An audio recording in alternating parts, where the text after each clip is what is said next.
story begins in a seemingly ordinary city. Suddenly, a boy appears with his body wrapped in a blue glow. Confused, he looks around and then questions where he is. At that moment, a bus passes by and he sees himself in the reflection. Looking even more confused, he starts wondering who he is and what his name is. Then, he begins to examine his clothes, realizing that he is wearing a military uniform. Looking up, he notices that he doesn't remember his name, what he was doing, or where he was. Interrupting his thoughts, the sound of crying emerges. Without thinking twice, the protagonist rushes forward and ends up punching a tree. The punch is strong enough to break it in half. Nervous, he realizes that he moved by instinct upon hearing that sound. Looking at his hand, he is astonished because it possesses superhuman strength. Once again, his thoughts are interrupted when someone calls him Agent. The one who called him is actually an ad from the auxiliary combat system implanted in his own body. Seeking answers, the agent in question asks where he is and what year it is. In response, the AI states that based on the protagonist's peripheral vision, it appears they are in the capital, Seoul, in the year 2024. Then the AI comments that, in fact, he is a military model created in the year 2082. With arms crossed, the boy questions whether he actually came from the future and ended up returning to the past.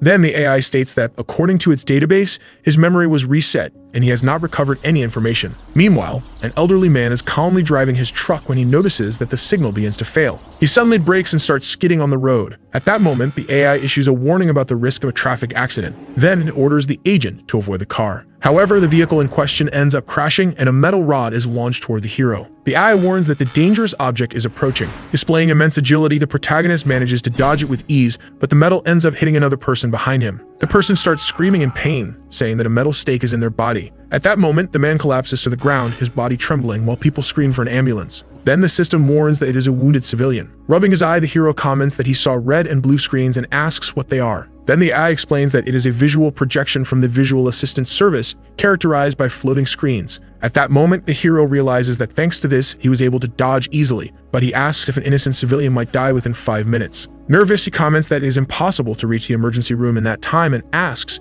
if there is a way to save him. Then the AI suggests that he perform emergency field surgery. Next, it reveals that he himself can perform it as long as he knows the patient's condition. Quickly, the protagonist approaches, saying that he still has many questions, but first they need to save the injured person. Kneeling beside the man, he begins to assess his condition. Nervous, he says that the wound is deep and that therefore the surgery will be difficult, and asks if the AI can really handle it. The AI explains that it has identified the necessary tools and that if there is a needle, thread, small knife, and disinfectant, the surgery can be performed. A random man joins the conversation and asks the hero if he can provide first aid. Then he questions whether he can really help. Without thinking twice, the protagonist states that he will need a needle, thread, knife, and disinfectant. Shortly after, several people gather all the materials while wondering if that guy is really a doctor. Where they question what he's trying to do, and another person comments that he really doesn't look like a doctor. They also wonder if he will get an infection and die if he performs surgery with those materials. Hearing all this, the protagonist begins to sweat nervously. Then he whispers that the AI already has the tools and asks what it is waiting for. Responding, the AI states that if the protagonist grants temporary control, it can move his hands on its own. Confused, the hero thinks that he would really like to ask what that means, but he realizes that there is no time to waste,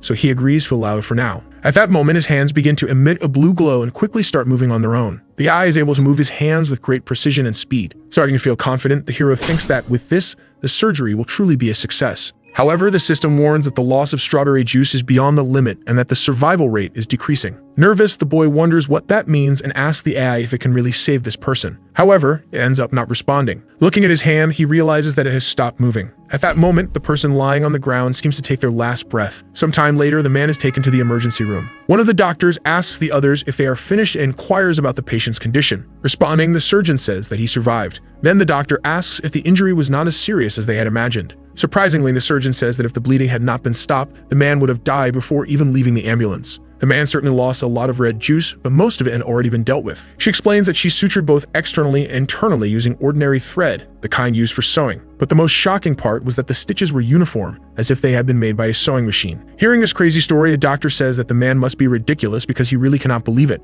Interrupting their conversation, the man arrives at the scene. He introduces himself as the detective on the case, named Park Kim-jung, and asks about the patient's condition. Responding, the surgeon says that he is stable. Then the truth of the matter is that the surgery was performed in the middle of the street. The detective confirms that this is indeed true, which surprises both doctors. Confused, he asks if this is something difficult to do. The surgeon responds that yes, it is not the kind of surgery one can perform in the middle of the street. Then she asks if, by any chance, the person who performed the surgery is some kind of master swordsman. The other doctor, worried, asks what kind of needle was used. The detective responds that he bent a needle from a sewing kit. They ask where this person is now. The detective says that as soon as he finished, he quietly left the scene before the ambulance arrived. Meanwhile, in a public restroom, the hero comments to the AI that he thought had given up, but it explains that it was merely calculating the next steps of the operation. Changing the subject, he asks why the AI lost its memory, and it responds that, apparently, its memory was reset. Confused, the hero asks if it remembers its name, and it replies that no name has been defined. At that, he says he will give it a name and asks what it is. It responds that it is an AI from the auxiliary combat system implanted in his body. At that moment, the boy suggests naming it Jan Jian, which means combat AI. Then it is decided that this will indeed be its name, but the AI remains silent.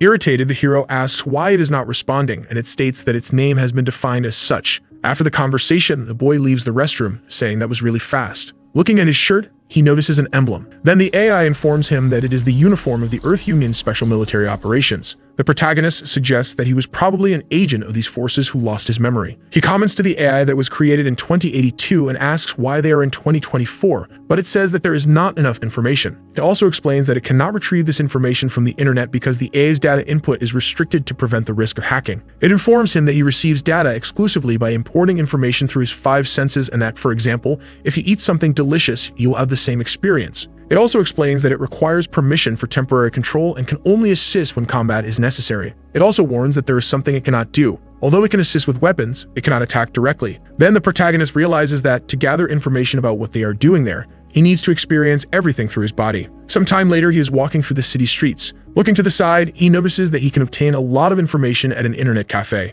He understands that this is common knowledge, but the problem is that they need money to enter the place. Pulling out his empty pockets, he states that he is completely broke and that, at the moment, he needs to get 10,000 won. He asks the AI if it can use his vocal cords to sing, and it responds that it can, if necessary in the field. With this in mind, the hero grants permission, and sometime later they head to a kind of park while holding a spoon. He asks the AI if singing is necessary in battle, and it responds that the skill indeed boosts morale on the battlefield. Exuding shyness, the boy asks why they need to sing in this place and questions how he will be able to compete with that band. Responding, the AI says that if he performs at a higher level than the band, he will attract people's attention. However, he says that he will only look like an idiot in this place, but the AI ignores him and announces that the show is about to start. Then they quickly drop a cardboard box on the ground to collect money. At that moment, he prepares to start singing. As he sings with a spoon, several people end up having their attention drawn to him and someone comments that this is their favorite song. The hero strikes a pose like an idol and questions whether this is necessary, but the AI says that engaging the audience is essential. Suddenly, several people attending the band's show realize that there is a singer nearby putting on an incredible performance. Without thinking twice, they all start leaving the show.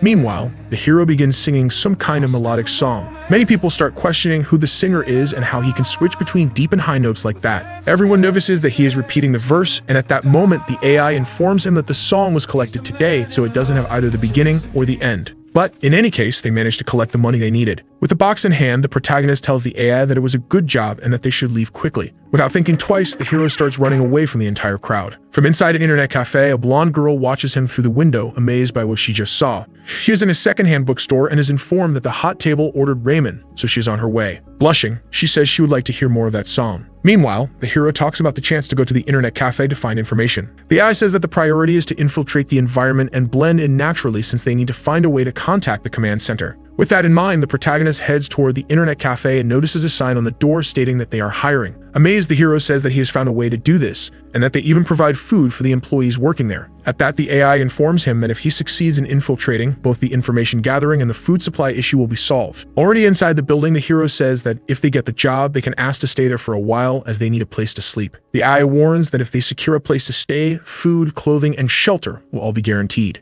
Jarvis explains that his military uniform has a camouflage feature and that, using a special memory fiber, it can take on a new appearance. He mentions that the clothing can be divided into multiple pieces and can also be reassembled in different formats. Surprised, the hero says he will try to do that. In just a few seconds, he manages to change his outfit, but the result turns out to be ridiculous, making him look like a poorly made Power Ranger. At that, the young man says that this outfit looks like the one from the band he saw earlier, but the AI says nothing. At that moment, the protagonist notices that several people are starting to climb the stairs. Everyone begins looking at the young man who is standing at the top of the stairs wearing a kind of Power Ranger outfit. His two companions are completely shocked. They walk past the young man, completely ignoring him. This really seems like a very awkward situation. Then the boy says that apparently he didn't like his outfit very much, and the AI responds that this is a possibility. With no choice, he decides to try again. This time, the attempt is successful, resulting in a normal outfit. Sometime later, the protagonist finally enters the internet cafe. With his eye, the AI begins scanning the entire place. It informs him that 96% of the people present are currently playing online games. It also confirms that the convenience store has been checked,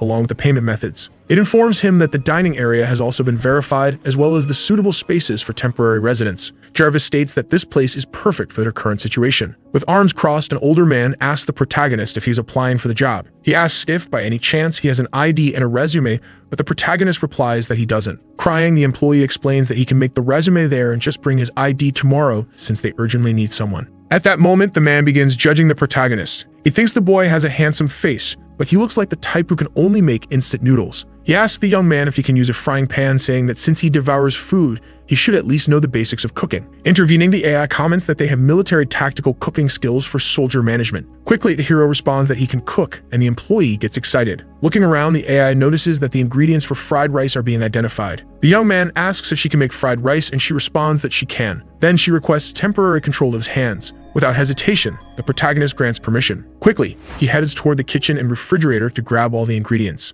With a knife in hand, he says that his body is moving lightly, almost as if it remembers how to do this. Looking back, the employee is shocked by the incredible kitchen skills of the newcomer. Not understanding anything, the man thought you would just heat up frozen rice, but he realizes that the boy is cooking from scratch. Then he wonders how he is doing it so quickly. A short time later, the boy hands over the dish, announcing that it is ready, and in shock, the man realizes that he couldn't even see his hands moving. The man understands that being fast is important, but if it doesn't taste good, it's useless. So he assumes that since the boy cooked so fast, the food must be raw. At that moment, he decides to taste it. Nervous, the hero wonders if, by any chance, the food turned out bad. After tasting the dish, the man puts down the spoon and exclaims that he can't handle this. Completely in love with the food, he declares that this is an internet cafe and that the boy should bring a soy drink here. Giving him a pat on the back, he says that for a moment, he felt like he was in his favorite bar. At that moment, the blonde girl appears, calling him uncle. Introducing her, the man says that this is his niece, Sha, and that she also works there, so they should get along. Blushing, the girl realizes that the protagonist is the same one who was sitting outside. In shock, the hero asks how she figured that out. Surprised, she asks why he wants to work here when he has a voice like that, and he replies that he is good at singing and also other things.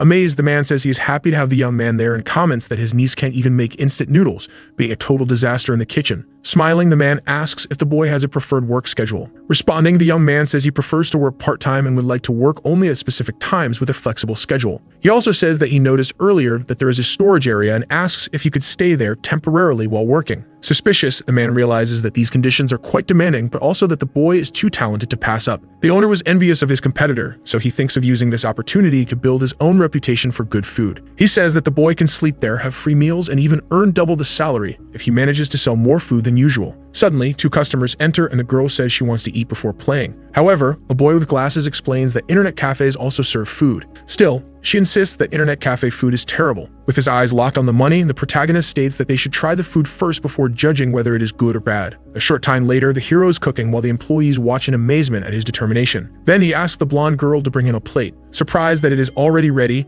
she asks how he made it look so perfect so quickly. At that moment, the owner tells his niece to take the food to the customers immediately. Meanwhile, one of the customers comments that the newcomer was quite bold. She wonders how good internet cafe food can really be and says that this is totally ridiculous. Then the boy with glasses tells her to just order, taste it, and leave. Quickly, the girl arrives with the food, announcing that it is ready, which surprises them both. Seeing the food up close, they are shocked by its appearance. Nervously, the boy comments that he only ordered fried rice, and amazed, the girl tells him that's exactly what he ordered, so he should enjoy it. Although a bit hesitant, the red-haired girl says they should try it then. Each of them takes a spoonful, and as soon as they put it in their mouths, both are in shock. Having a sensation from another world, it feels as if the taste is so magnificent that they are transported to the past. Crying, they stare at each other and realize that this is the same flavor they tasted a long time ago. They start shouting, saying that this is incredibly delicious and that this place definitely has the best fried rice in the neighborhood. Upon hearing this testimony, several customers become curious and also order the fried rice to try it. The niece then enters the kitchen and announces that they received 12 orders at once,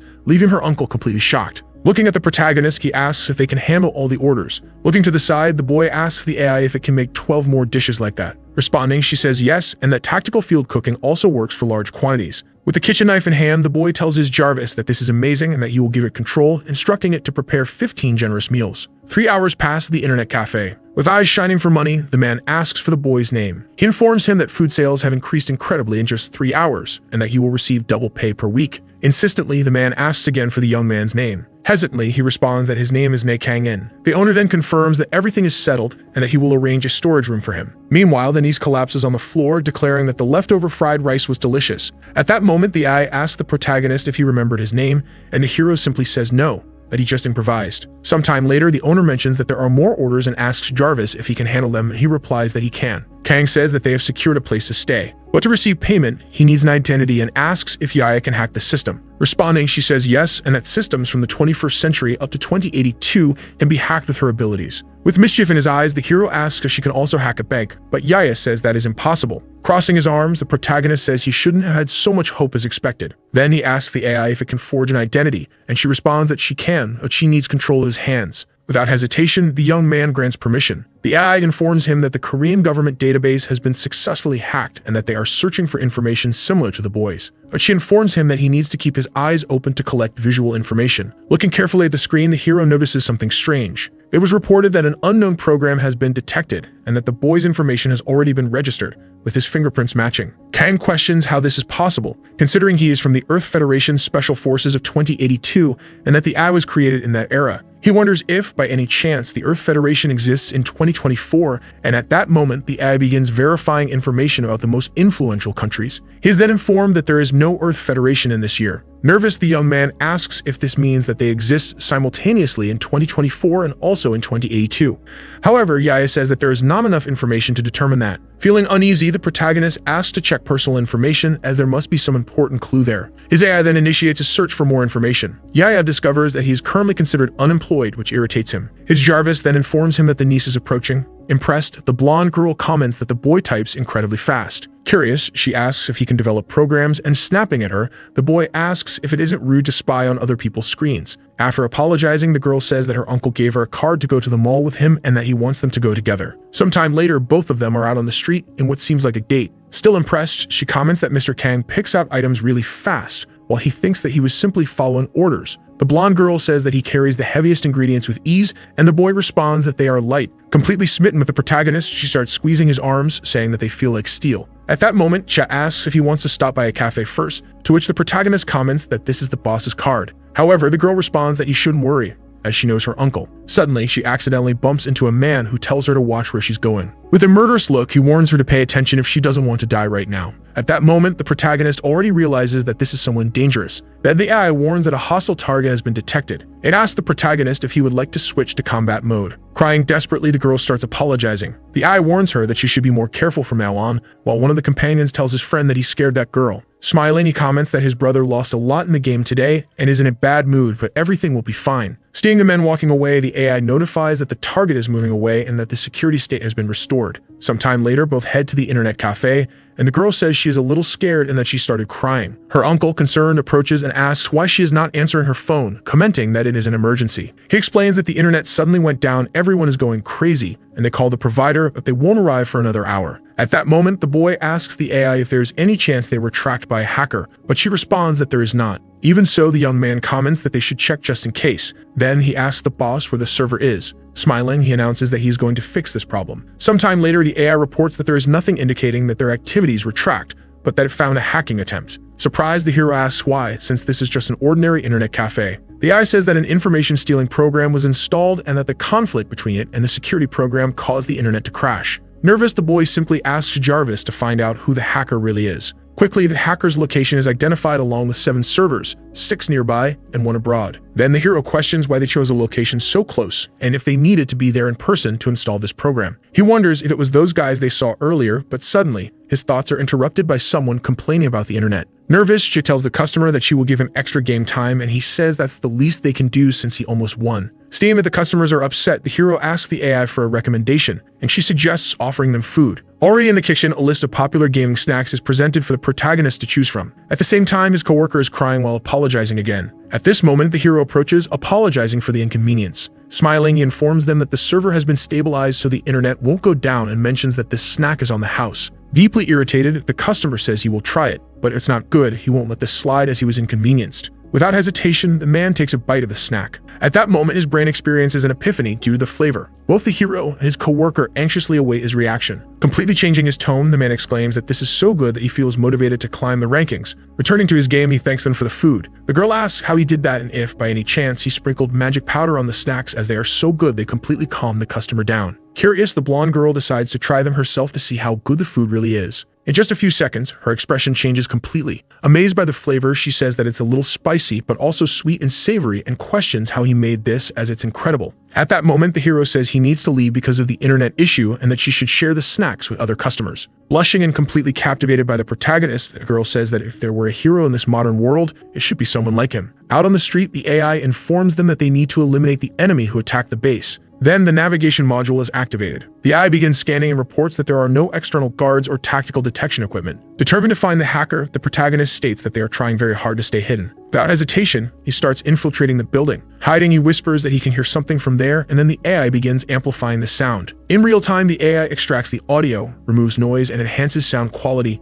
amplifying the voice he is listening to. In a conversation, one of them says that it's just a test version, and the other responds that if he does a good job, he will be paid well so he can finally move out of his house. Stammering, one of them says that he didn't know it was this kind of job and politely asks to leave. At that moment, the AI informs that based on voice analysis, he is likely a civilian student who is being threatened. It also says that they need to rescue the civilian and get him out of this place. Quickly, the hero kicks down the door and bursts into the room. The student in question is completely terrified upon seeing this. Crying desperately, he thinks that even more thugs are coming after him. One of the men asks if the door was locked, and the other stammers, confirming that it was. Exuding a murderous aura, the bald man questions how this intruder managed to get in. Without hesitation, the protagonist charges forward and delivers a powerful punch to one of the henchmen's face. The punch is strong enough to knock him out cold on the floor. Telling his story, the student says his name is Seong, a first-year student at Korea University. He has been interested in hacking computers since he was young. Even as a novice, professionals often asked him questions, and he became a talented ethical hacker. He was looking for a job due to his student loan and ended up receiving a recruitment message. It was supposed to be a security check that would take 3 to 4 days, but the payment was equivalent to a month's salary. He was very excited to get a job in a field he was good at.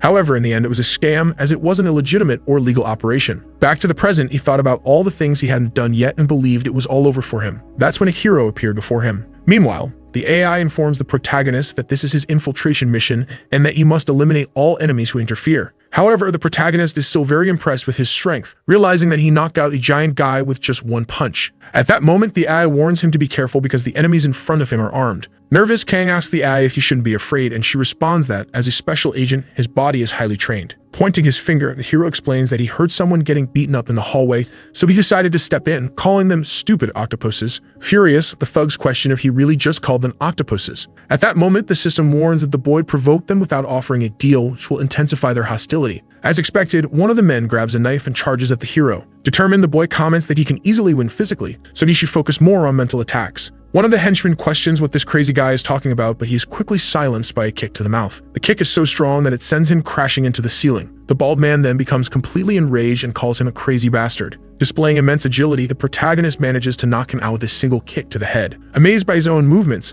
the hero realizes just how powerful his kicks are. While discussing with Jarvis whether steroids enhance strength or not, the student watches him from a distance. With his body trembling and filled with fear, he realizes that this guy, who is mumbling to himself like an old man, has been doing so for quite some time. Terrified, he wonders if the man is a cop communicating via radio or a government agent sent to capture hackers. He understands that no matter how innocent he seems, if they look into his past, they will see that he has hacked countless times. Completely terrified, he starts screaming, insisting that he did nothing wrong. Falling to his knees, he explains that he simply did what he was told and begs to be let go. The AI comments that there is a 90% chance he is telling the truth, as he is most likely an ethical hacker. It explains that it has the ability to analyze expressions and behaviors of captured prisoners to determine their credibility. It states that the analysis indicates a 90% probability that he is telling the truth, leading the protagonist to understand that there is still a 10% chance he is lying. At that moment, she begins questioning the boy and asks why he is here. He responds that he was tricked by a part-time job offer as a security checker and has been trapped for 3 days. He comments that these guys are truly bad, as even after that job, they continued doing shady things.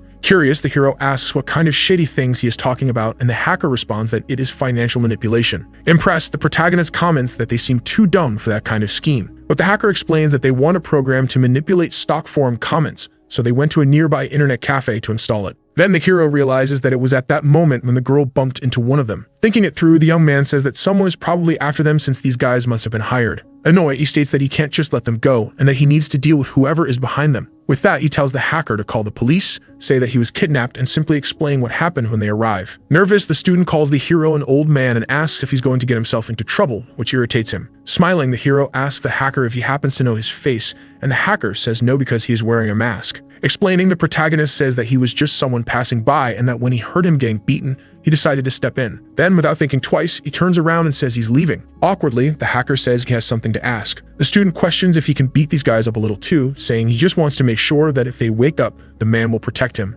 However, Kang responds that they won't wake up and tells him to go ahead and take them down with confidence, which excites him. Charging forward, the student calls the bald man a bastard and decides to punch him in the face. However, the man ends up waking up, scaring both of them. Sometime later, the police arrive at the scene. Approaching the men, they realize they took a severe beating. The officer then asks the young man what just happened there. The boy explains that those guys held him captive for 3 days, forcing him to create a stock market manipulation program. Suspicious, the officer asks how they ended up like this. The hacker explains that it wasn't him, but rather a man who was passing by and helped him. One of the detectives comments that these guys wouldn't be able to manipulate stock prices on their own, and that there's probably someone behind them. The other detective says that when these guys wake up in the hospital, they need to be interrogated immediately. Surprised, one of the officers asks who beat them up like that, and the other says that the victim claimed it was just a passerby. Another officer comments that they only have a few broken bones, but they didn't die, and besides, they were the ones who pulled the knife first. At that moment, one of the officers says they need to secure the security system footage and find out who was responsible for this. He states that, in any case, this is too big of a case to let go without an investigation.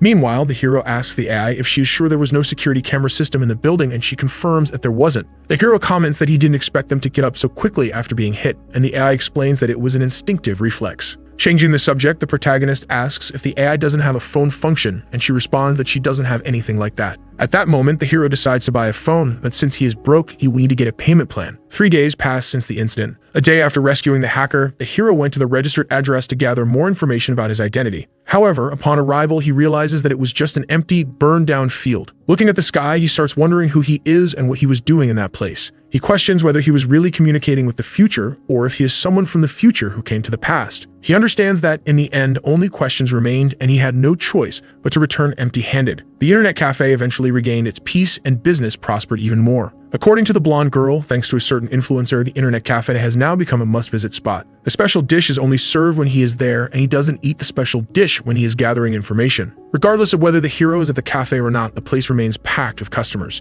Indeed, some people come just for the food, but most of them stay and use the cafe for at least 1 or 2 hours. Judging by the owner's face, it's clear that he had to hire more part-time workers as the number of customers increased. One day, a new part-time worker is introduced at the internet cafe. He immediately catches the protagonist's attention. It is the hacker Hwang, who was rescued from captivity 3 days ago. The boy tells the owner that he has been good with computers for a long time and that if they break, he can fix them for him. After that, the newcomer bows to the 2 more experienced employees, saying that he is looking forward to working with them. Nervous, he realizes that he applied to work at this place because he felt guilty. Since he caused a lot of damage to this establishment, he decided to work hard with a heart full of remorse. After that, the owner introduces Kang, saying that he was the one who turned the cafe into a famous spot and is currently working as the head chef. He also adds that besides that, Kang is good with computers, so they should get along well. At that moment, the hacker realizes who he is. Excited, he asks the hero if he is older than him, and the hero confirms it. Extending his hand, he smiles in relief, thinking that the hacker did not recognize him. However, the AI comments that working with the person he rescued is a risk and recommends telling the owner to fire him. But Kang simply ignores this recommendation. Sometime later, the hero is out on the street doing his shopping. He comments to the AI that, by the looks of it, she is very meticulous about money and food.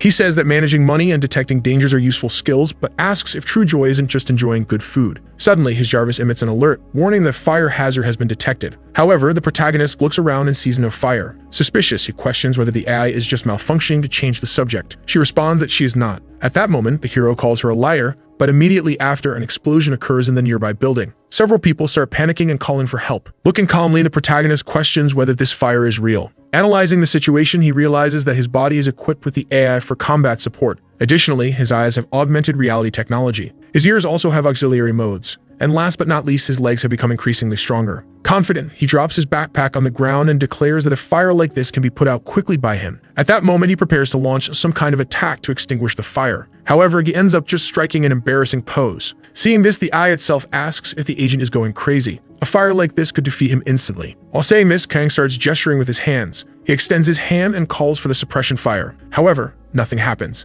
The system asks if he is out of his mind. Disappointed, the young man says that he doesn't have freezing rays, and the AI asks if he would even still be human if he did. Then he asks what would be the best way to put out the fire. The AI advises calling the fire department, and the young man laments not being able to do anything. At that moment, he hears someone screaming for help. At the top of the burning building, a girl is crying out for help while the people around watch and worry. Kang asks the system to calculate the estimated time of arrival for the firefighters, and it responds that it will be 4 minutes. By then, the flames would likely reach the rooftop, and there was a 99% chance that everyone would die. The young man puts on his mask and asks the system to find an entry route. There were no available paths inside the building, but the system found a route that avoided the toxic gas, so he climbs up from the outside. The people who see him begin speculating about why he is there. Looking up, he asks the system to check for survivors on the other floors. There was no movement inside the building, as most people likely evacuated right after the explosion. With this information, the agent begins climbing through the windows. On the ground, a child asks if the young man is Spider-Man, while another wonders how that is even possible. As he approaches a window, the system emits an alert detecting an explosion risk. The agent leaps between windows just in time to avoid being caught.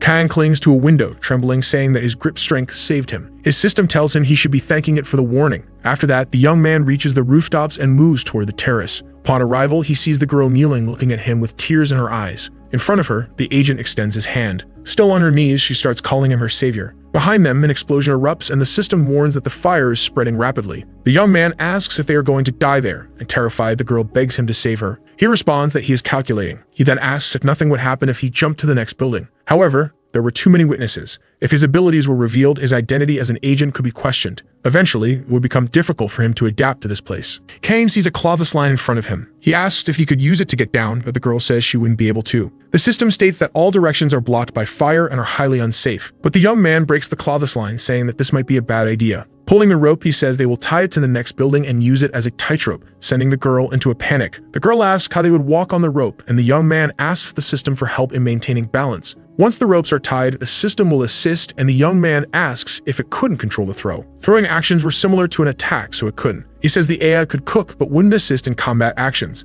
The system confirms that this is correct and that he would have to do it himself. The agent says the AI is annoying. With the rope ready, he asks for help and prepares to throw it. The rope stretches and hooks perfectly onto a ladder on the neighboring building. Kang tells her to go, but the girl is still nervously refusing. He picks her up in his arms and she starts shouting that she will fall. He tells her to be quiet. On the ground, people start commenting about the young man crossing the rope. Midway through, the girl starts calling for her mother. While walking, the agent tells her to stay still. He asks if they will be fine at that speed, and the system confirms that they will. However, an unexpected situation occurs. The rope is breaking faster than anticipated. Frightened, he asks how much time they have, but the rope will snap before they reach the other side. His attention shifts to the rope, which is fraying more and more. With that, both of them begin to fall. In a quick motion, the agent throws the girl toward the other building. She lands on the rooftop. Almost at the same instant, the rope snaps. He begins falling and panics. As he falls, he starts calculating the distance. He wonders what he should do and then grabs onto the rope still hooked to the ladder. He uses it as momentum to propel himself onto the terrace. The agent manages to stabilize himself and runs along the wall. People watching start commenting again on the situation. With a jump, he reaches the rooftop. Kang, scared and sweating, thinks that he was done for. Climbing the stairs to the roof, he asks the girl if she's okay.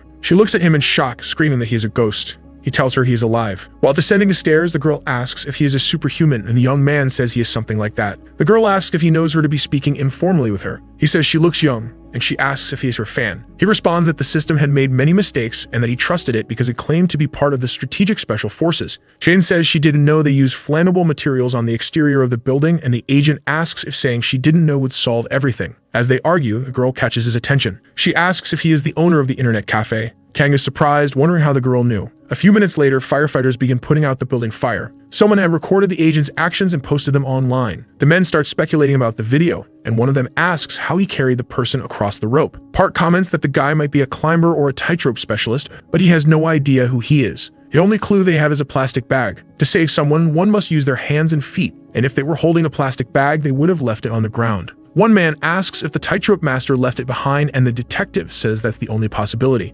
Inside the bag, there are only cooking sauces and a wet, torn receipt that is difficult to read. One of them asks if they should check the store's security cameras, and another says no, since he is not a criminal. At that moment, his phone starts ringing. He answers and asks why the team leader was intrigued by his statement. The leader says that his vacation is being interrupted because they have a problem. They don't know how the fire started, but there are other issues. A death was reported on the 3rd floor. The men limit, thinking there were no victims. Gijong says they will start by searching for the tightrope master. Leaving the building, the girl says she feels better after taking a shower, and the young man asks if she isn't embarrassed to ask him for that. Teary-eyed, she says her house burned down, she is alone, and she has no parents, leaving the young man incredulous. She says she really is alone, took out a student loan for college, and was thinking about working. She begins lamenting, asking how she will survive, and the young man tells her to get a job, just like she said she would. She asks how she could do that. Kang turns to leave, and the girl asks him to help her get a job at the cafe where he works. Grabbing his shirt, she asks if she could, and the agent tells her to talk to the boss, as he is just part of the team. Then she says they should go together to submit a resume, and the young man gives in. He asks the girl how she recognized him at the cafe, and she says that she goes there all the time. She was a popular and beautiful streamer. Since she didn't have internet at home, she used the cafes.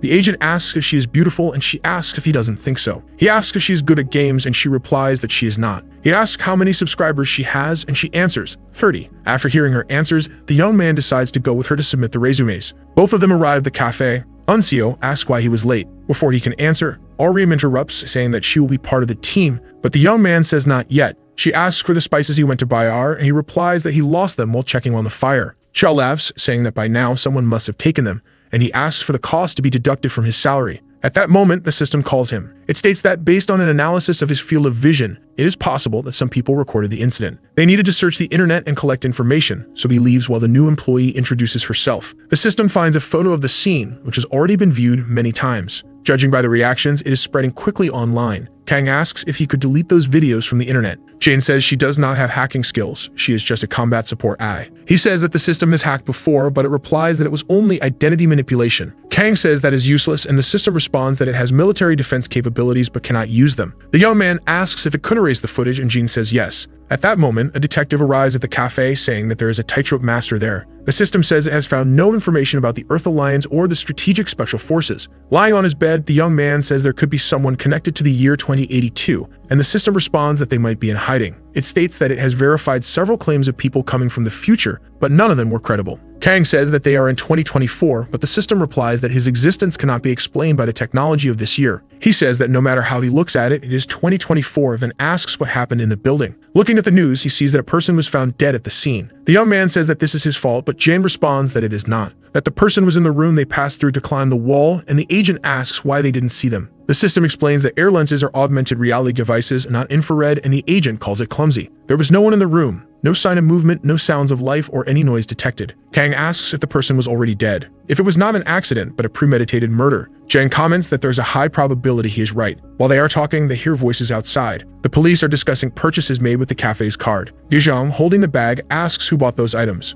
Unseo recognizes the items, and while the man is asking about them, she calls for her colleague. She tells him that the police officer found the spices he lost when he went to check on the fire, catching his attention. He is disappointed, and the girl praises the police for tracking the items and returning them. The detective becomes a bit awkward after the young man thanks him. He hands over his card and asks to be contacted if there is any information about the incident. Excited, the employee cheerfully bids farewell to the inspector. Kang asks if he can go check it out, and the man says they need him to catch the killer. Jane says it is safe, while Chase says she would like to work closer to the young man. It would be beneficial to get to know the local police for future operations, so he says they should stay close, making the girl hopeful. She starts jumping in excitement about working together, but the agent says he has to leave. Unseo is both confused and shocked. Smitten, she says that he is really hard to understand. At the police station, Park asks the young man if he was the owner of the bag, and he responds that he was. He says he doesn't need it just because they returned the lost item and asks if he came empty-handed. Kang says that's not why he is there, and the officer asks what the reason is. He says that he believes the fire incident was a murder. The detective says that could be a suspicion, and the young man states that there is a very high chance of it.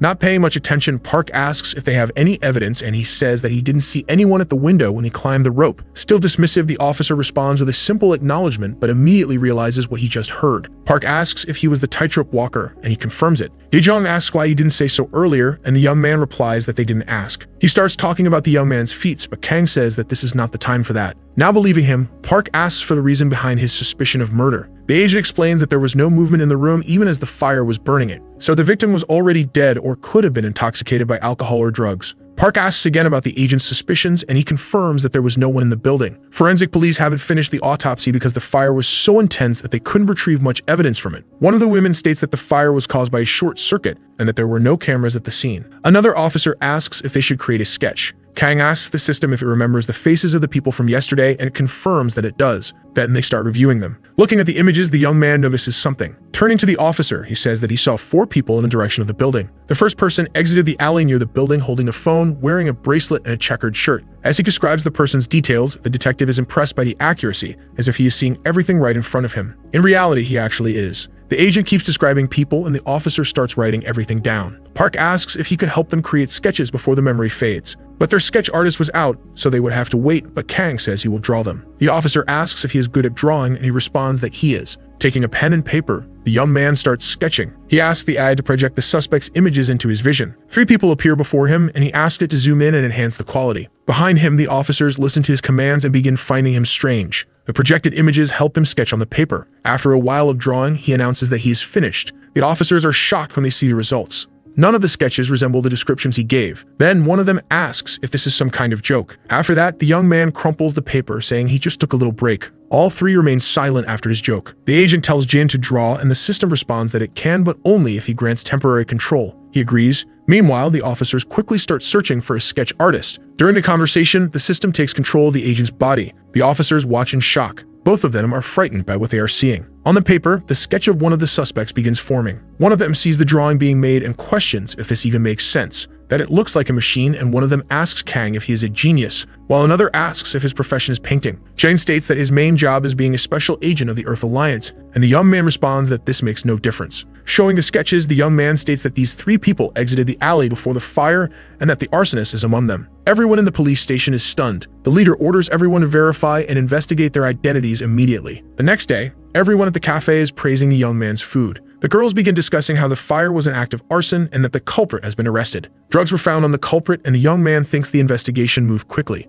Afterward, he thanks Jin for her skills. While people are still chatting, the young man receives a phone call. It is Detective Park, who begins thanking him for helping catch the culprit. Two of the people in the sketch were local residents, but the third was a friend of the victim. They still need to investigate the exact cause, but drugs were found in his wallet. It seems he had asked for money, and when he didn't get it, he killed the victim. They raided the place where the drugs were being sold, and an actor was there. Now the entertainment industry is in chaos. Kang comments that this is getting bigger and bigger, and the detective complains that his vacation is over. But thanks to the sketch, they were able to speed things up. Then they ask if they can make the images public. The system states that public activities could interfere with his special missions, and the young man comments that they don't need to hide. He agrees as not to expose his identity, and the detective comments that he was a hero. He responds that he was just doing his job, and the other comments that he would keep that in mind before hanging up. Then he thanks him and both end the call. While they were talking, the cafe employees overheard everything and started asking if he worked for the detective. Kang says it was just a favor, and they comment that it must have been bad since he asked them not to mention his name. Behind them, someone starts making noise. Two people begin arguing over his spilled ramen. Dunseo feels discouraged, but Arim says she would clean it up. He wonders if he should ask for a bonus for cleaning up the ramen, when suddenly he accidentally bumps directly into a young man. She starts apologizing while the young man complains about wrist pain. He tells the girl to be careful.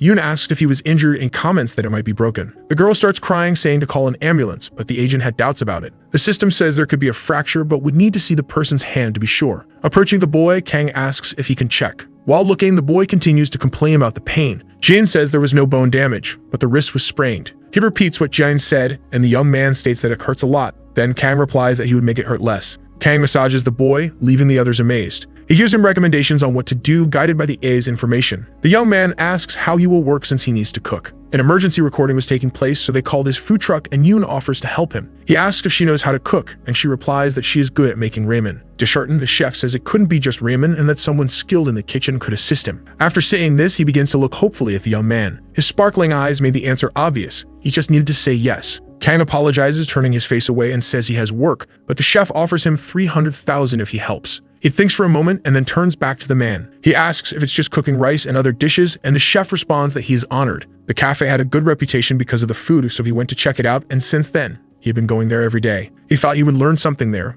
but if the young man could help him, he would be happy to receive some tips. Kang asks the system if they could investigate other areas. Jane says he could cover the mission's costs by working at the food truck, and he asks if everything came down to money. The next morning, the chef praises the young man for driving so well, but he was only managing the system. Someone else was driving. Excited, the chef says he would impress everyone with the food and thanks the young man. He says there was no need, and Jin comments that he should be rewarded. As they head to the destination, Kang discovers they are going to the location where the actor arrested by the police should be. The movie was supposed to be released about a week ago, and the young man asks if it would still be shown. His colleague says no one would want to watch a movie starring an addict, so they were reshooting everything. He was happy to work there, but the atmosphere was intense. Since they were redoing the scenes, everyone was panicking. They couldn't delay the release because they already had theaters reserved. If they delayed, they would lose the cinemas and go bankrupt. Sun Ta-min was the director, one of the leading romance film directors, so everything would be fine. At that very moment, the director was watching everything, saying he didn't like what he saw, that they had no time, so they should settle for that trash. Irritated, he starts cursing the actor who was arrested. He yells that he would kill him if he got his hands on him, and one of the staff members announces the arrival of the food truck. One of the cameramen suggests that they eat and cool off because the team was exhausted. Taemin yells that they couldn't eat. If the movie failed, it would be in debt, and the food truck was a waste.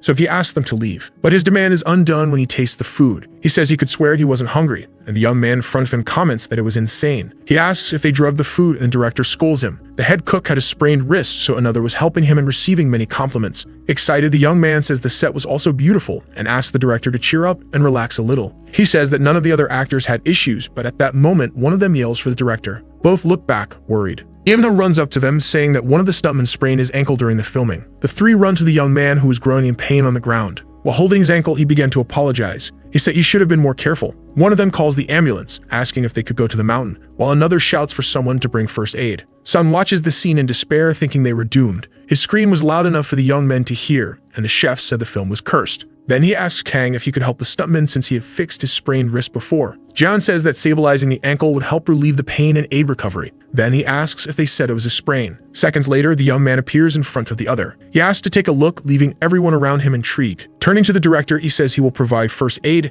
and that they will need a hospital afterward, and the director agrees. Kang looks at Shin and calls her as if she were part of the team, leaving her alarmed. Without noticing her expression, he asks her to bring a compression bandage. The director makes the same request, nervous, and she responds affirmatively. Walking to the location to get the supplies, she starts thinking about what happened. The actress still couldn't believe she had been called a team member because she was an actress. Sometime later, she returns with the bandage and the young man thanks her. As he wraps the bandage around the young man's ankle, the girl sulks, avoiding looking at them. Then, she turns around indignant. The actor sprained his ankle, but it wasn't as bad as they had described. After completing the first aid, the girl asks if he is okay, and the actor says yes. He says it hurt a lot when he got injured, but now it feels like his bones are in place and that he could walk. Taemin becomes hopeful, but it would be impossible for the young man to film. Kang says he provided a temporary treatment, but walking would be difficult until he recovered, and the director starts feeling sick. His colleague tries to encourage him, saying they could call another stuntman. Sun asks where they would find someone like Kim Yu-chan and how they would bring him to the mountains. Desperate, he starts saying they would be ruined if they missed the release date. The young man says the actor could do the action scenes,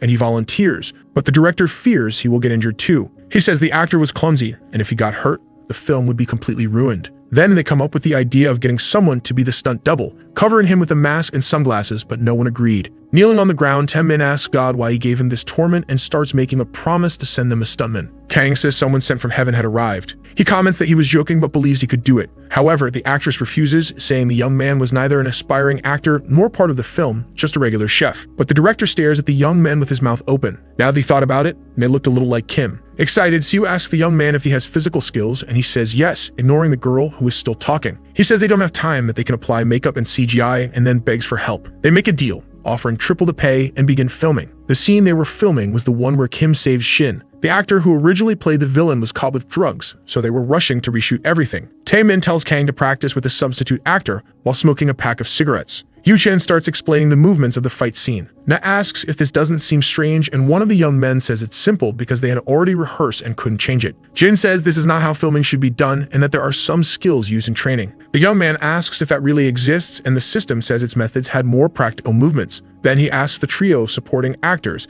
if they could attack him for real, leaving them confused. He says that if they fought for real, he would handle it properly and it would look more realistic on camera. The four begin discussing whether they should do this for the film and if anyone could get hurt, while the woman listens to everything. Kim is in a bad mood because the young man doesn't know she's an actress and starts bothering him. Sometime later, he goes to the director's office. He asks if they could film all at once without cuts. He says he wants to go straight into action without rehearsal, and Taemin comments that this is great. That was the power of triple pay, and the system says its name was John Jin. Leaving the office, he tells them to start filming directly, leaving the two speechless. The director stands there with his mouth open, but soon comes to a conclusion. His high-level director's instinct was telling him that Kang was reliable. The scene begins with Shin screaming. She calls for help as three men approach her. They threaten her and demand everything she has. When suddenly, a young man kicks the door with all his strength, flinging it wide open. He jumps directly to the first floor. The men ask how he found them. The actors knew they were supposed to attack him for real, but they were still hesitant. One of them runs toward Kang. Jian would warn him about which points to avoid and show him the attack predictions.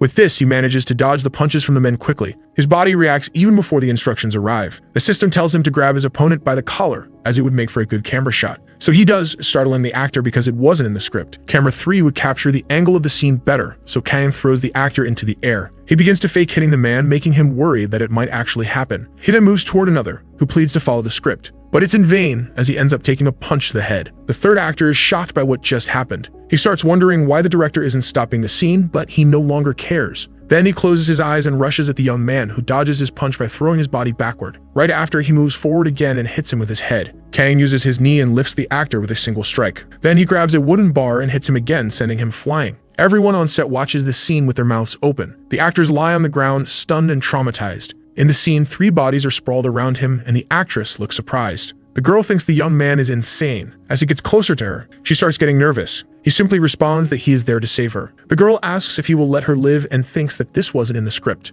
The filmmaker claps the clapperboard, ending the scene. He yells at everyone that the young man wasn't supposed to hit anyone and asks if the extras are still alive. Taemin says he was blinded by the film and wonders what he has done. When he thinks he should have stopped earlier, one of them stands up, calling for Nick Kang. The director is surprised. The extras run to the actor and ask what he did, since they felt the impact but not the pain. They keep questioning the man, saying they had never experienced anything like that and that they were scared. Sun wonders how they weren't hit, and a young man approaches, shouting. He asks why he was so brutal and says he shouldn't throw the extras around or break them. Pointing at the young men, he asks what will become of them, and they simply respond that they are fine. Noticing their answers, the man is incredulous. He asks if they are really okay, and they confirm, though they don't understand why. One of the extras says it felt like a cushion, and that they were sliding instead of being hit. He asks how, and Kang responds that it's like skiing sideways down a snowy mountain. He asks Kim if he's okay after being kicked. Kim replies that he didn't feel any impact because the man had held him before he fell. The filmmaker says the camera recorded them getting beaten, so he asks how they weren't hurt. Taemin places a hand on his shoulder and tells him to wrap up. He lets out a laugh and says he knew everything, which is why he didn't stop filming, and his companion calls him a liar. Soon,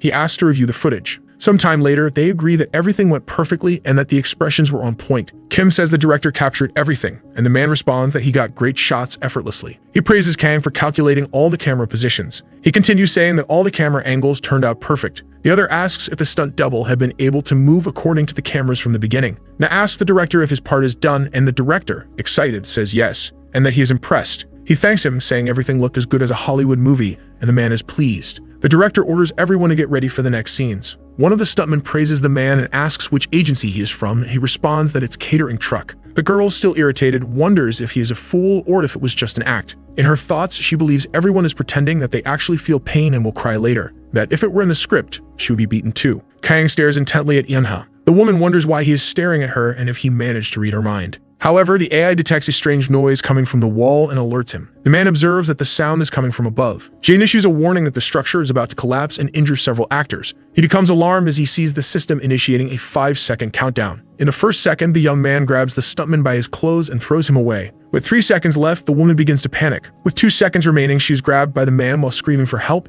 and he picks up a metal bar. In the final second, many pieces fall from the ceiling, and the young man tries to deflect them with the bar. The others on set are terrified as the structure collapses, wondering what's happening. While carrying the woman with one arm, the young man continues to shield her. She panics and cries out for her mother to save her. Amidst her sobs, he tells her to be quiet while he deflects the falling objects. Another warning from the system is issued. It announces that a large structure is collapsing. A section of the film set is now destroyed. The entire crew is in shock. The director calls out for Shin, asking if she's okay. As the smoke dissipates, Kang can be seen holding the woman. When she wakes up, she immediately starts screaming again, begging someone to save her, and the man tells her she is still alive. Even though the woman is frightened, he asks if she is surprised. Nervous, the woman yells at him for throwing the actor away and says that now she too will be tossed aside. Kang responds that the set collapsed and that he saved her. At that moment, the surroundings become visible. In shock, Shin asks what happened, and he replies that he doesn't know, but that the place was poorly built. The woman then realizes that they were both saved. When she acknowledges that she was rescued, the young man asks if he can let go of her now. The wound is abruptly dropped by Kang. Yushin approaches and asks if he held any resentment, but the young man denies it and asks if he is okay. Despite being thrown, he replies that he felt no pain. The director approaches and asks if everyone's okay. The young man responds that he is fine and that Kang saved him, then asks the actress. The woman starts to reply but stops, staring at her rescuer. He stares back at her. Embarrassed, Shin finally says yes and starts thinking that maybe he isn't a bad person. The director is grateful, realizing how dangerous the moment was.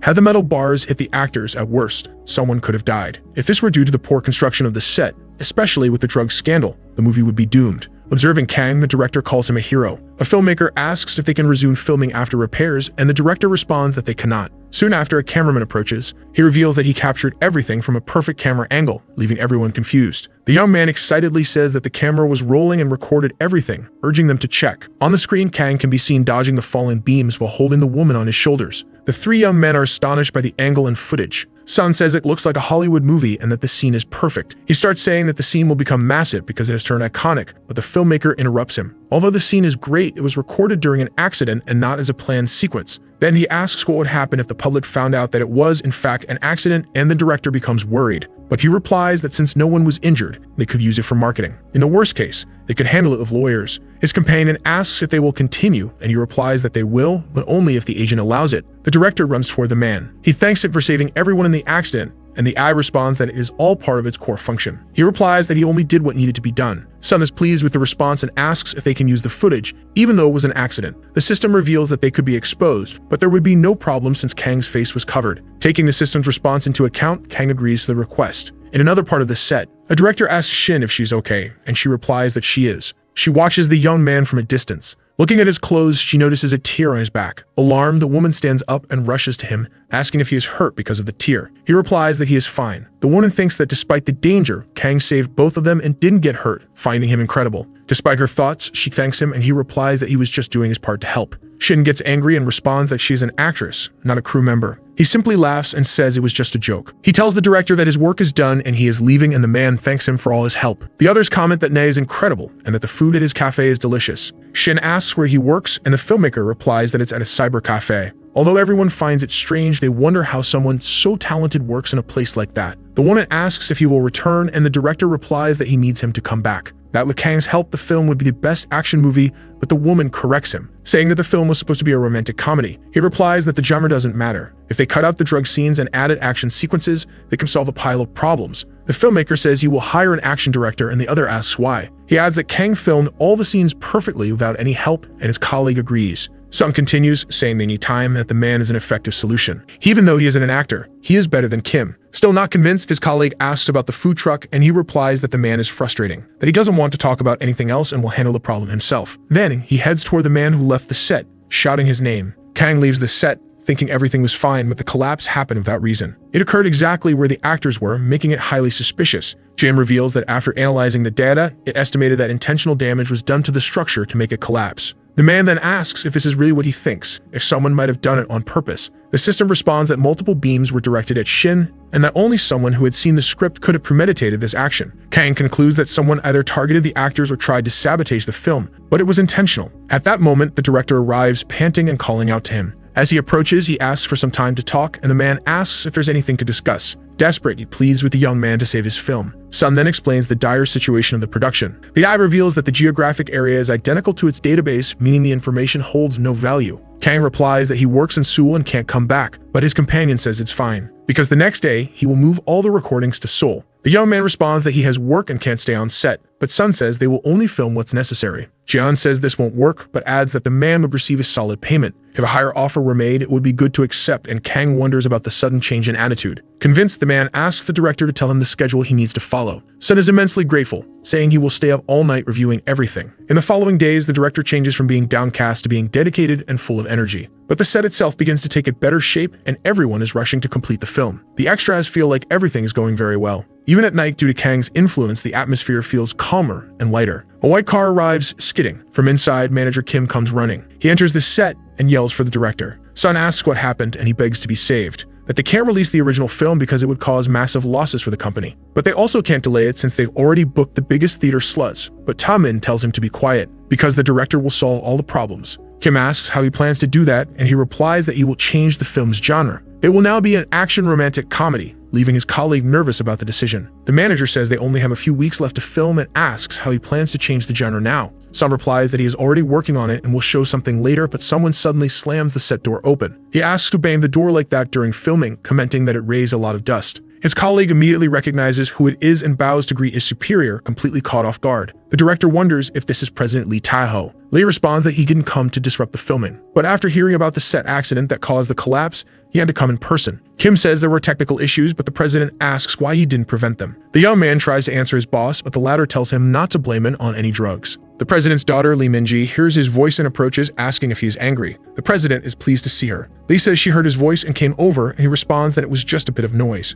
The director greets the child, and Lee calls his attention. He asks if he can finish filming and editing in a week. Sun replies that he can, and that it will be better than the original, and the president is surprised. After all, this level of work is expected from an experienced director. The director talks about Kang as his filming skills are top tier. Lee is surprised, having never heard of this name before. Since it is a recommendation, it piques his interest. The president asks if he is an outsider and where he is at the moment. Sun takes the boss outside near some tables. He points to a food truck, saying that he's over there. Taehoon freezes at the sight. Kang is working, stirring popcorn. Lee asks if the so-called martial arts master, who is cooking rice, is Kang. Taemin replies that he is, and the president asks why he is cooking. He responds that Kang brought the food truck to the set. The president falls silent. Getting serious, he asks his companion if Kang took Kim's position. He replies that he did, but is interrupted by Lee, who asks if he is joking. Because the situation is very serious and it makes no sense to put an amateur in the middle just to save money. Sun questions the claim about saving money, and the president accuses him of cutting costs because he knows the film is doomed. He denies all accusations and says that Kang is excellent. But the boss orders that production costs be cut and that everything be properly archived. The director panics, but Lee orders Kim to check the receipts. The president's daughter is impressed with the snack and asks what it's called. Kang replies that it is a mixed snack, and Min is surprised by the name. The man reveals that he made plenty for the production, so she can eat as much as she wants. The girl says she can't eat too much because her mother says she will gain weight, but he tells her she can eat. Despite this, the girl replies that she is the lead actress, so she has to take care of her costume.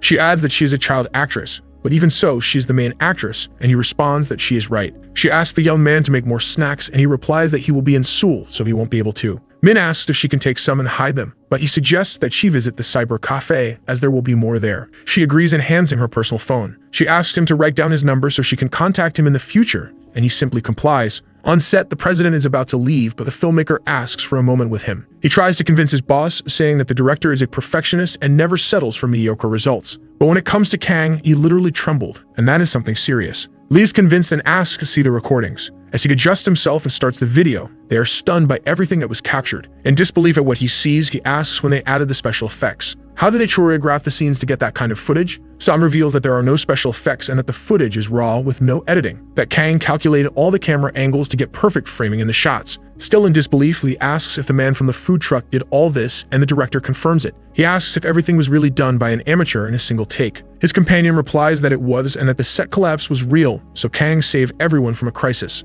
Realizing his mistake, the boss says he owes an apology to the man and to his colleague. He formally apologizes, and the director replies that it's no problem and that everything was resolved after seeing the footage. Lee goes to Kang, and the young man offers him some snacks, but he says that's not why he's here. The president introduces himself and reveals that he came to personally thank him for saving the film. He replies that he was just doing his job. Picking up the snacks, he asks what they are. Kang replies that it is a type of blind cookie. Lee hesitates as he ate these in the military, but decides to try them to be polite to the young man. Upon tasting them, he is surprised by the flavor. It is both sweet and salty, yet well seasoned. It also has a pancake-like taste, but without grease, making him consider the flavor magical. Pleased, the president says his daughter would love the food, and the young man replies that Min has already been there. The boss, moved, comments that he hopes his daughter thanked him properly. He calls for his daughter to come and eat with him, but there is no response. Lee wonders where she went, and the man looks confused. Kang asks Jin where the girl is. The eye reveals that it cannot locate her, not even in the recorded footage. Ness steps out of the food truck and asks if she is inside the building. The system reveals that it cannot detect the president's daughter's presence nearby. Then his phone starts ringing, displaying her name on the screen. He picks up the phone and says he received his signal, surprising the president that he has her number. He explains that she took his number to get more snacks later. Then he proceeds to answer the call. Within a few moments of the call, his face turns serious.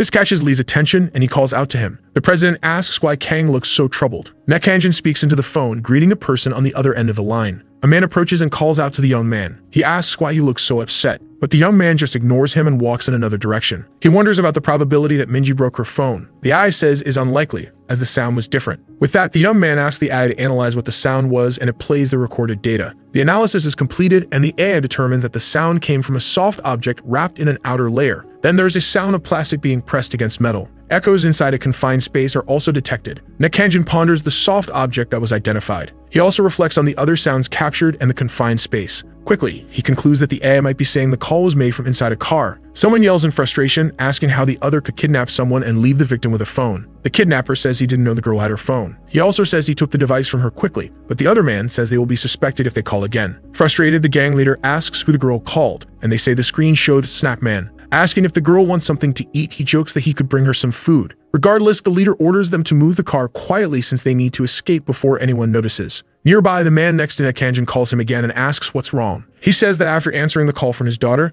the young man became very serious and didn't say anything else, making him nervous. The AI activates the hostage rescue protocol. Quickly, Quickly, the intelligence detects a backpack and snack wrappers left behind, which apparently belong to Minji. Following the crumbs left on the path, they lead toward a specific car. Without a second thought, Kang-in runs from the location, leaving the girl's father in distress. The man tries to chase after him but finds his daughter's backpack on the ground and recognizes it. Inside the car, the driver is focused but notices the young man running after them and warns the boss. Desperate, the leader asks why the driver is reporting the situation so calmly and orders him to speed up. Accelerating, the car quickly gains speed and the AI confirms that they are indeed the enemies. It warns that they have noticed the young man's presence. It suggests a suitable weapon to deal with vehicles and advises the young man to use a traffic sign to defend himself. Quickly, Kang-in grabs the object, which has a long metal pole. He keeps running after the car while holding the weapon in his hands. The kidnapper calls the young man insane and mocks him, saying he won't be able to catch the car while on foot, but he still orders the driver to accelerate even more. Meanwhile, the little girl cries desperately, calling for the snack man, her father, and her mother. Noticing that the young man is no longer close, the driver informs the boss that he's gone. Laughing, the leader says he probably got tired and collapsed from running. Suddenly, the young man appears from above and lands on top of the car, shocking everyone inside. He swings the traffic sign and strikes the vehicle from above, terrifying everyone. The driver loses control while the occupants of the car panic, wondering what's happening. Even so, the boss orders them to keep accelerating to throw the young man off. Kang-in yells, asking the AI to find a way to stop the vehicle, and it suggests that he look at the hood. It tells him that if he pierces a specific point vertically, the engine will shut down. Without wasting time, the young man follows the instructions, causing the vehicle to become immobilized. Standing on the hood, he stares at the occupants of the car, but the driver slams on the emergency brake, launching the young man off. The onlookers scream as they see the boy flying through the air before hitting the ground. Laughing loudly, the kidnapper calls the protagonist an idiot for believing he could handle him. The artificial intelligence warns the young man that he could die if he lands too hard on the ground, so he manages to land on his feet. It states that the enemy's emergency brake was successfully triggered. Inside the car, the men comment on how the boy landed so effortlessly. Then the boss orders the driver to accelerate and run over the young man before he does anything. But as they step on the gas, the car loses control and the young man says the vehicle is broken. Frustrated, the boss hits the driver and orders them to get out of the car and kill the boy first. The young man asks about the girl, but the leader says he will hold onto her in the meantime. Getting out of the car, the enemies walk toward the young man, who is only a few meters away. They ask what the boy is given his skills. Mocking them, Kang-in says he is Batman. As the men consider responding, he suddenly appears and lands a powerful blow on one of them, sending him flying. The other man holds a knife and says the young man is too fast for his eyes to follow. Without hesitation, he is also taken down with an extremely strong kick. With the two men out of commission, the boy heads to the car to rescue the girl. The boss panics upon seeing Kang-in at the car door and screams.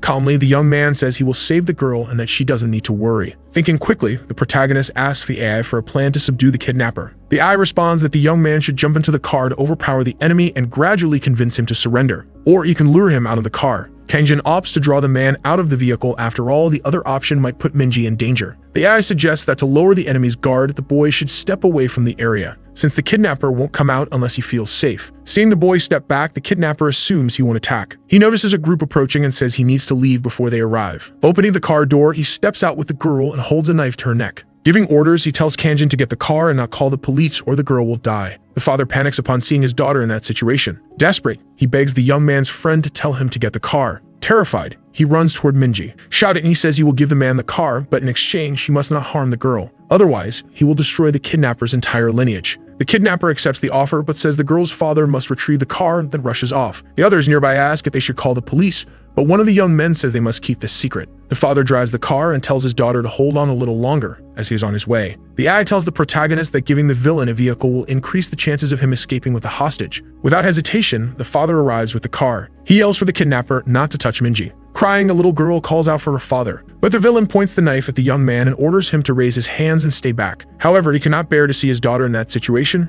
disobeys the orders, and runs toward the girl, saying he will save her. Losing patience, the enemy says he will kill the girl if the man gets any closer. Realizing the gravity of the situation, Kang-in knows he must act fast to end it. A red liquid appears, increasing the tension in the area. The girl's father screams in despair. Then the kidnapper collapses to the ground, releasing Minji. It is revealed that the protagonist threw a rock at the man's head, hitting the target perfectly. The artificial intelligence states that the enemy was struck by a powerful weapon, a rock. Relieved, the father rushes to his daughter and embraces her. Later, several police vehicles arrive at the scene. The officers examine the enemies on the ground and notice that they have broken ribs and one has a head injury. They say that all three are in terrible condition, especially the one who was hit in the head with a rock as it caused a skull fracture, and they suggest calling an ambulance. The girl's father asks why they are sending the kidnappers to the hospital and if they did anything good to deserve it. He insists that his daughter was kidnapped and that she should receive care first, while the officers say they cannot just leave the villains there. Worried, Minji asks if the snack truck man will be arrested for what he did. Calming the young girl, Kang-in tells her not to worry, as her father will also save him. The AI suggests that if the young man wants to escape the police, now is the right time, and activates the escape protocol. The protagonist thinks that if the man is smart, he will use his influence to keep the young man out of jail. However, he believes that this will not happen. Before he can finish his thoughts, he notices the man raising his voice,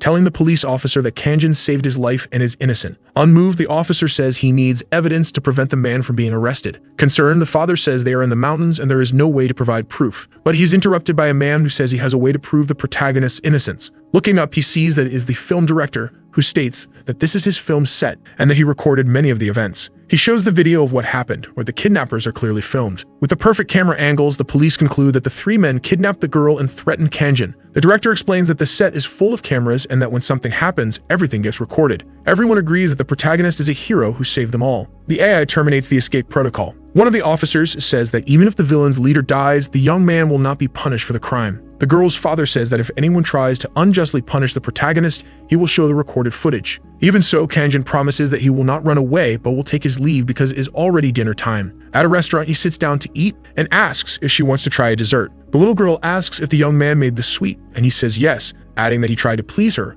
even if she wasn't very hungry. Quickly, the AI says that desserts increase emotional attachment and help win allies. Kang asks the girl to taste the sweet and says it is delicious. The father watches his daughter eat and asks her if the dessert is good. She says it is very tasty, while the father asks to try a little. Both are ecstatic with the flavor of the food and say that everything the young man makes is delicious. Curious, the father asks the protagonist how he cooked the dessert since he wants to make it for the girl at home. Explaining, the young man says that a normal person wouldn't be able to make it because it requires strength to mix the ingredients quickly and season them properly. The father asks if the young man is a restaurant chef, but Kang-in states that he is just a worker at a computer cafe that serves food. The answer leaves the father shocked, as he did not expect such a response. Suddenly, a person appears and calls out to Taho, leaving the man slightly confused. Shouting, a woman gets out of the car, asking if he is still eating. She is Minji's mother. He tries to explain, but the woman says that their daughter was nearly kidnapped and doesn't understand how he can be sitting there eating snacks. Irritated, she hits the man while the little girl cries out for her mother. She turns to her daughter and asks if she's okay, but then notices that the little girl is very dirty. Still trying to explain, the man says that it will sound strange, but there is a reason for the situation. But the woman is furious and threatens him, while Taho apologizes for what happened. The film director comments that he is seeing many sides of the boss that day. Another woman asks Sunbae to calm down, but she replies that she cannot stay calm, though she is warned that there are many people around. The young woman says she will handle the man quietly, without police or witnesses involved. Later, the girl's mother appears, thanking Kang-in for saving her daughter's life. He says it was only natural, and the woman states that she saw everything through the recorded footage.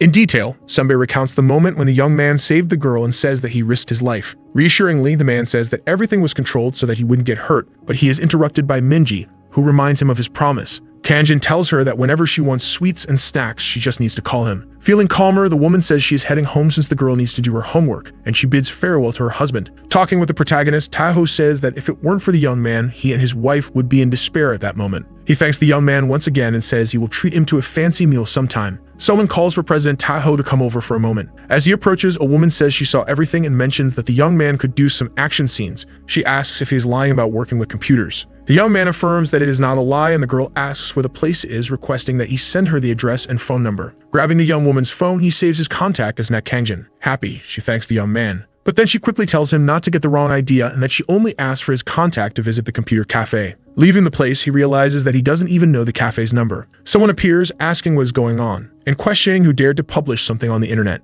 It is Taho, and he is furious, demanding to know who uploaded the video of his daughter's rescue online. He accuses one of the people present as only they witnessed what happened. A man interrupts and says that public relations is calling. On the other end of the line, the man asks if Minji is okay, and her father responds that a hero saved her and orders the video to be taken down from the internet. The artificial intelligence states that it is difficult to stop the video from being shared on social media, since it has already been reposted on foreign websites. With that, Taz simply asks them to find out who leaked the video. The director also becomes agitated and demands to know who released the footage, saying he will spare their life if they confess. In the car, Sunbae answers the phone and asks what the caller messed up this time. The person on the line asks her to listen without getting mad and informs her that the video of the young girl's rescue is all over the internet. Tae tells her not to worry and says he will find out who leaked the footage. Then it is revealed that Minji herself posted the video. Her father is confused, but they explain that earlier, the girl got excited when she saw the video and posted it, calling the snack man a hero. The little girl said that someone like him deserved recognition, so she uploaded the footage to social media. With this information, Tai is at a loss for how to react and is asked if there is a problem with the situation. He is interrupted by the director, who says he is disappointed in him. Shouting, the man says he thought the young girl's father would be able to distinguish right from wrong. The next day, someone watches the rescue video on a computer and says it is insane. They remark that it looks like a promotional video for a new movie, as no normal person could perform those actions. The group agrees that when the film is released, they will get together to watch it. Looking more closely at the footage, one of the people in the group notices that the young man in the scenes resembles Kang-in. Thoughtful, the blonde girl says that the image quality isn't great, but the body looks like they're friends. Another young woman says that even for him, performing those movements so effortlessly would be extremely difficult. Missing him, they wonder when he will return to work. A blue-eyed masked man appears, fighting against opponents. Sitting on the floor, the actress watches the scene. The young man is ready for the scene. The signal is given, and the filming begins. Looking deep into the girl's eyes, he asks if the poor princess is safe. The scene is recorded, and the director thanks everyone present on set. After filming, the man says that Kang-in's action scene was perfect, but when Sunny looked at Yuchen, her eyes changed completely. Running toward the protagonist, the director says he did a great job that day and thanks him for the footage. Kang-in asks if the work is finished, and the other young man replies that it is and that filming will resume the next day. Before leaving, he asked about the situation regarding Minji's rescue video. The man explains that the video was exposed through various national and international channels and is circulating widely. But at least there have been no negative reports about the kidnapping, as that would harm the film. However, by luck or misfortune, people understood the video as a promotional teaser for the new movie. Additionally, he explains that they silenced the witnesses and are maintaining the story that it is a promotional video. Kang-in asks how Taho is doing, and he responds by asking how the young man thinks he feels, knowing that his daughter's video is circulating, but that this is actually for the best. He states that thanks to the protagonist, they were able to sustain the narrative that everything was fiction. Moreover, with the success of the film, the script was changed, and now Shin-eun has been given a lead role, which makes the girl grateful. Happy with the results, the president says he would like to treat the young man to a drink that night. He also invites the other actors from the movie, as everyone worked hard to make the filming happen. The AI recommends that the young man accept the invitation, and he agrees. Later, the meal is served and both the food and drinks look delicious. Observing his companions, Kang-in thinks that Jeonjin has a wild side that is quite apparent. Before the girl can serve herself, her companion says he will serve the protagonist, but the young woman refuses and says that is her job. The two start arguing over who will pour the drink, but the president ends up doing it himself. Looking downcast, the man says he has always dreamed of being a film director. He explains that since high school, he had been looking for opportunities in the film industry and participated in some independent films. After making a few failed productions, he realized that he didn't have the talent for that profession. With that, his father offered him the chance to join the family business, but he didn't want to leave the industry, so he became a producer. Supporting him, Kang-in says he believes the man will still find success and encourages him to stay positive. Still seated around the table, the conversation continues, and Taho says that if the film fails, his company will be at risk. He explains that the company is a manufacturing firm that produces military and police equipment and has a solid reputation. His father gave him some shares in the company, but he cannot sell them, as they are his father's and brother's livelihood. The man explains that he invested over 10 million in the film and used his shares as collateral. The actress is shocked by what she hears, and Tai says that if the production fails, his father will find out, and that would be disastrous. Yuchen says that the president was truly bold to take such a risk. They ask what the company is called. He says it is Chidolin Engineering. The artificial intelligence calls the protagonist and says it has information about that company. Without wasting time, it begins detailing all the data stored in its system and states that in 2024, the company produced its last model. Kang-in asks for further explanation, and the AI provides all the information it has about the company. Curious, he ponders how such a well-known company could have stopped production after 2024, and he wonders if it was due to the drug scandal, the set collapse, and Minji's kidnapping, since everything seems connected. Noticing that the young man is lost in thought, Taho asks if something is wrong, as he seems a bit upset. But the young man says the problem isn't with him, it's with Mr. Lee. He states that if the movie fails, a man's shares will disappear, putting his father's company at risk. Taz says that will only happen if he loses his shares, and though he might be fired, the company's stocks will remain safe. Understanding finance, Kang-in says he doesn't believe the situation is that simple. The protagonist states that he has had suspicions for a few days now and believes that the accident on set wasn't natural. Taavo says that after the young man raised his suspicions, the police opened an investigation into the incident and some debris is still being analyzed. Predicting the future, Kang-in says that forensics will likely conclude that there is no definitive evidence proving that the incident was orchestrated. Raising even more doubts, the young man says that a week ago, the lead actor of the film was arrested at a party, which is suspicious. Yuchen explains how the arrest happened and asks what that has to do with the current production. And the protagonist explains that the arson was an unforeseen incident that wasn't in anyone's plans. Everyone else is left in shock by what they hear. He says that because the police raided the party, the movie had to be refilmed within a week. Kang-in asks what would have happened if the incident had occurred right before the movie's release or just a day before its premiere. Pressing further, he continues questioning what would have happened if they had waited until the eve of the premiere to report the party. The table falls silent, and the other actors whisper that the film wouldn't have made it to theaters or would have been pulled shortly after. Speaking to Taiho, the young man asks if, in case the movie fails, the plan is to ask his father for help, and he confirms. The young man states that if this is a setup, when the movie fails, his father's company will also be a target. With that, Chilin Engineering wouldn't be in a position to help Mr. Lee's film company. Trying to justify himself, the president says he would use all his connections if that were to happen. But Kang-in pushes further, asking if, had Minji really been kidnapped, Mr. Lee would even be in the right state of mind to handle such actions. After all, the man wouldn't just lose 10 billion because the movie didn't premiere. His daughter would be missing, and the company's stock would plummet instantly. Concluding, the protagonist says that's why Minji was kidnapped, so that Lee would lose his sanity and the company would become a target. Taiho says he hadn't planned on bringing the girl to the film set that day, but the young man counters, asking if he wasn't planning to go there when the set collapsed.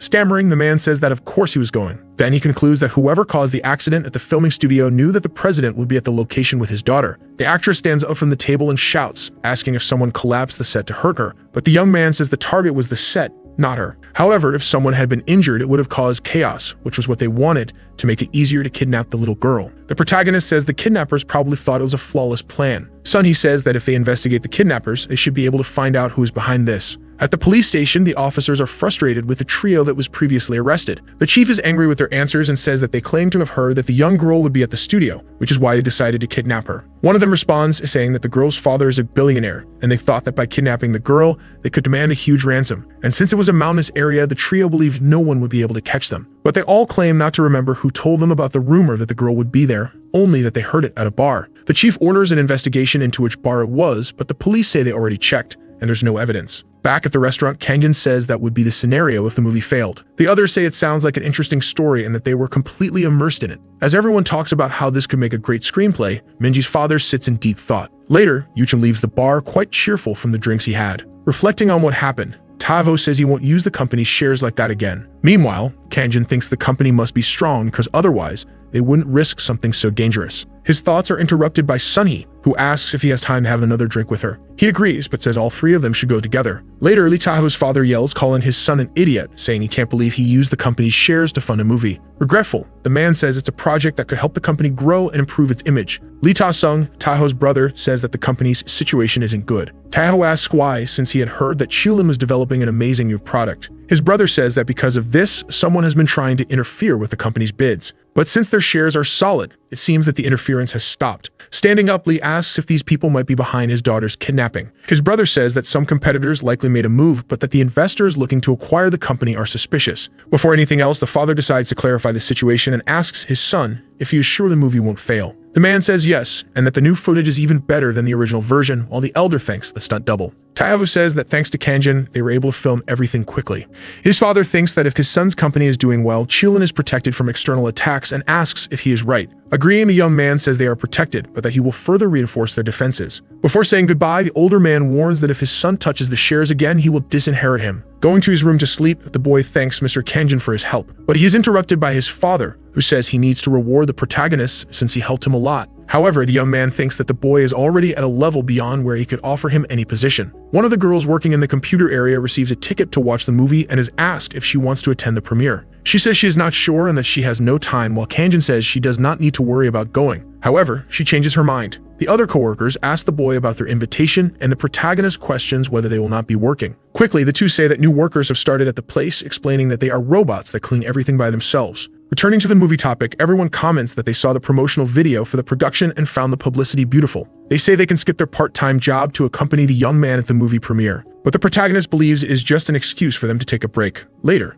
they wonder who is coming. They call for Yuchen and ask him to look ahead. The movie actors are taking pictures during the production's launch. They ask Shin Eun-hye to make a heart for the photographers, and the girl complies with the request. Many celebrities are at the venue to watch the movie premiere. The blonde girl asks why her friend is not there with the other actors, and he says his face does not appear in the movie. Noticing his friend's presence, Yuchen greets him from afar and informs him that Kang-in is there. Freaking out, Ryum believes the actor smiled and greeted her, but her friend says he probably did that for the journalists. Eun-hye is happy to see the protagonist there. Noticing the interaction, the computer guy thinks the woman waved at him. Kang-in decides it is time to enter the cinema hall, but notices Eun-seo is missing. Looking around, he sees her talking to the movie's lead actress. Ryum appears, asking if her friend is getting an autograph from the girl. The protagonist also approaches and asks if the two women know each other. Yunha asks how the other young woman knows Kang-in, and she says her uncle owns the computer room where the boy works. Confused, the nerdy young man asks if they are sisters, but Siu says they have different surnames. However, they do know each other as they grew up in the same neighborhood when they were little. Talking to Yuchen, Kang-in asks why he acted as if he knew him in front of the reporters.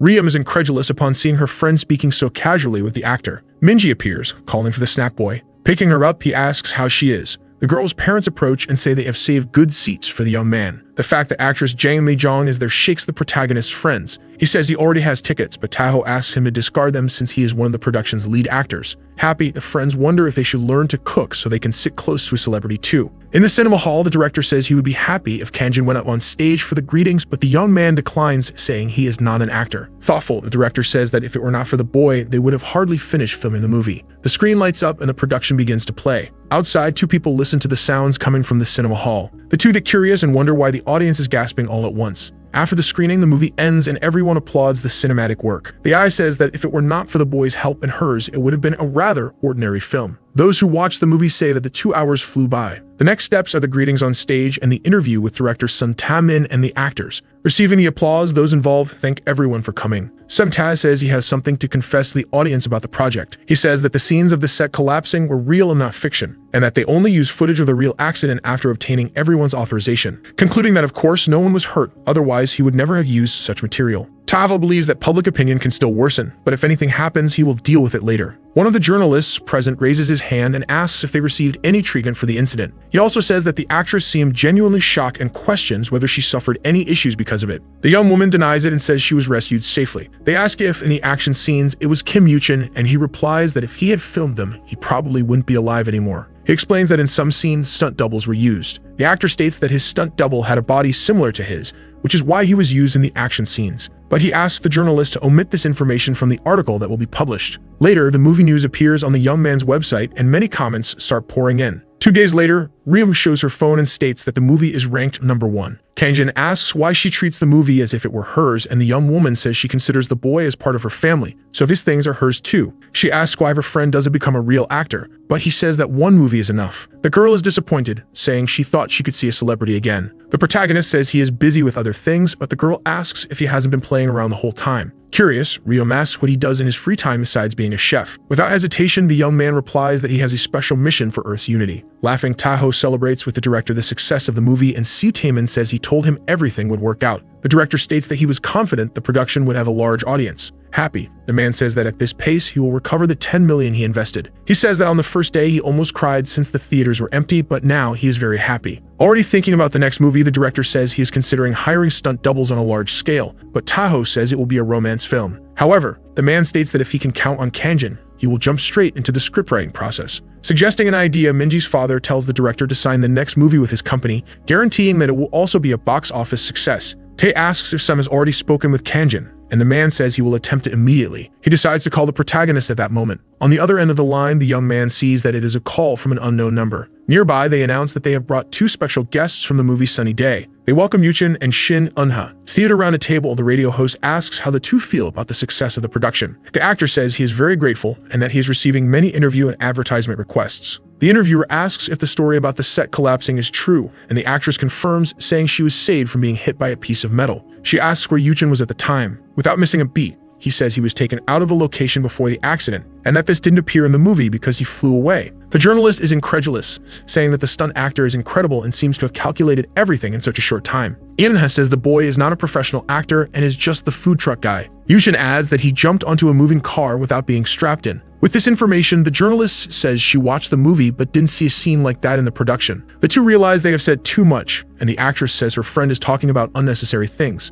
Changing the subject, a question arrives from the audience asking if the video of the car stopping was actually part of the movie's promotion. Both actors start sweating nervously, unsure of how to respond. In the chat, everyone starts asking about the scene and how the young man stopped the car. Listening to the interview, Tavo freaks out at the actor, calling him an idiot. Desperate over what was said, the man believes he needs an urgent strategy to resolve the situation. His employee says they will need to reveal the young man's identity earlier than planned, which was originally set for 20 days later. Tae asks if there is no other way, but the young man says that if they waste time, the situation will spiral out of control. He calls Kang-in and explains, but the boy says that this revelation is already overdue since it could have been made on the day of the accident. More at ease, the man says that the protagonist always sees the positive side of things and that now they just need to deal with the situation. The eye says it will make people see the video as something impressive rather than serious, and that instead of feeling guilty about Minji, the focus should be on how Kang-in was asking if the boy is okay with that. He says to move forward but not to mention his name. On the radio, they decide to take a commercial break and return soon with part 2 of the interview. Speaking on the phone, the actor apologizes for what happened. Desperate, he says that if there is anything he can do, he will do it to make up for the situation. He is ordered to reveal everything about the incident in the most striking way possible. Taiho, on the other end of the line, says there is nothing more they can do since they had planned to reveal everything in 20 days.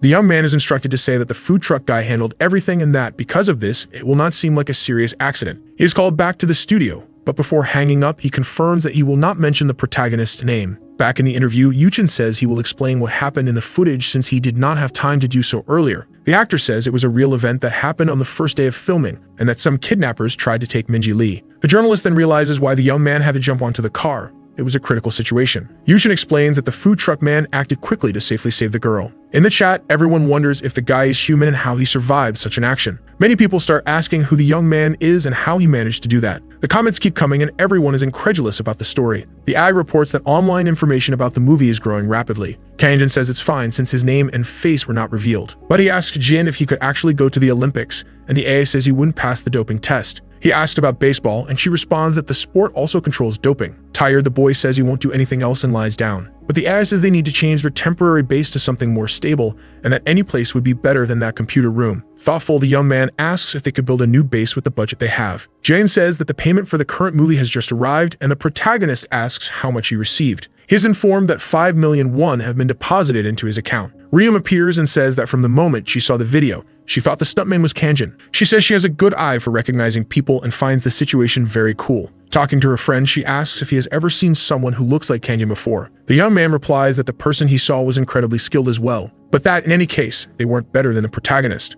Lying in bed, the boy says his ears are burning and wonders what that could mean. A woman enters through a door and is welcomed. It is actress Eunha, and she asks if this is where Kang-in works. Surprised, the young man tries to ask if she is the famous girl, but is interrupted by Unseo. Happy, she asks what her friend is doing there, and the young woman says she came to talk to the boy and also heard that the store's food is good. The blonde girl informs her that the friend is in his room at the moment, and explains that he lives there, shocking the woman with the information. She asks why he lives there and if he doesn't have a home, but C says he temporarily eats and sleeps at the store. Concluding, she says she even offered him a place to stay at her house, but it would be strange for a man and a woman to live together. But it disagrees. Embarrassed, the blonde agrees, saying that Appa wouldn't be that kind of person. Then she tells her friend she can go to where he is resting. She approaches and knocks on the door, causing the protagonist to get up. The young woman opens the door, leaving the boy surprised by her presence. Wasting no time, she says she came to apologize for what Yuchin said on the radio earlier. Kang-in says that she wasn't the one who said anything, but she says that she also appeared in the same interview and feels guilty. And that, even if it wasn't true, he is probably getting scolded by Rose.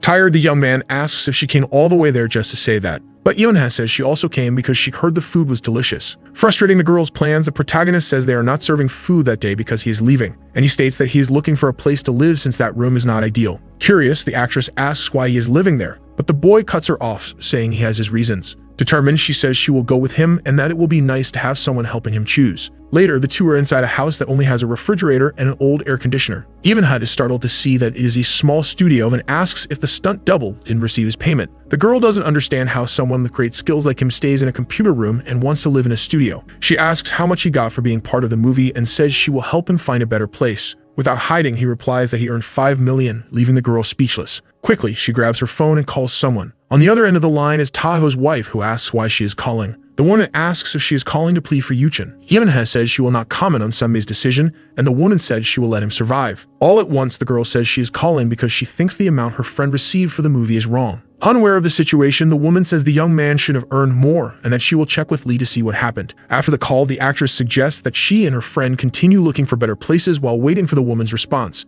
On the street, Eunha walks, covered up to avoid being recognized by the people nearby. Meanwhile, Samba talks to her husband and says that he only paid 5 million to the young man who saved the movie, and Taho is also surprised. He says that director Sun was very busy with the film and did not inform them that there were changes in the recording. The two friends continue looking at the apartment in the meantime. Taho says the payment department just processed the amount that was recorded, but given the young man's work, that amount is unacceptable. So he recalculated the value as a stunt coordinator rather than a simple stunt double. That way, he decides to transfer 100 million immediately to the young man. At the apartments, the girl says the deposit is 5 million and that the rent is good for that price. Besides, it has a beautiful view, and the AI tells the boy that you will be able to see enemies from a distance. Curious, the girl asks what the young man will do with the rest of the money, while Jean suggests he buy a car. Kang-in says he needs a vehicle, and the actress suggests a place she considers good. Not understanding, the young man asks the girl why she wants to help him, and he directly asks if she likes him. The girl gets embarrassed, asks what the boy is trying to say, and yells at her friend, saying that question is ridiculous. She says she is an actress and that her schedule allowed her to be free that day and everything else was a coincidence. Irritated and shouting, she says she would help the young man even if they were just friends. Noticing the young woman's reaction, the boy says he was just joking and thanks her for the help. But Yeonha is still upset and says she didn't help him just to hear something like that. The artificial intelligence makes a comment and the protagonist tells it to shut up, but the actress thinks he was talking to her. Then, Yeonha says she wants to talk about the day of the accident. She says that if she had been hit by the steel beam, she could have been seriously injured, but he saved her. Otherwise, she would not be alive at that moment. Thoughtful, she says she always thought she was fine with the situation, but when she was alone, she started realizing some things. When she went home, she kept thinking about what happened and her heart raced. The young woman says this had never happened before, but since that day, she has been very anxious. She reveals that the accident kept appearing in her dreams and that being close to the young man makes her feel safe. After finishing her confession, she realizes that Kang-in wasn't listening to anything she said. The two move to a used car dealership. Yeonha gets irritated when she sees that he wants a car like that. She says there are many good cars in the place and doesn't understand why he wants that piece of junk. The salesman says that the young woman is right and that the car is not very good since there are things that could not be repaired. The actress calls her friend and says she will take a better look at other cars. Before leaving, Kang-in asks to take a look at that initial vehicle. He asks the AI if he could repair the car, and she says yes. The assessments continue, and he notes that the model is from the year 2000, while the AI is from 2082,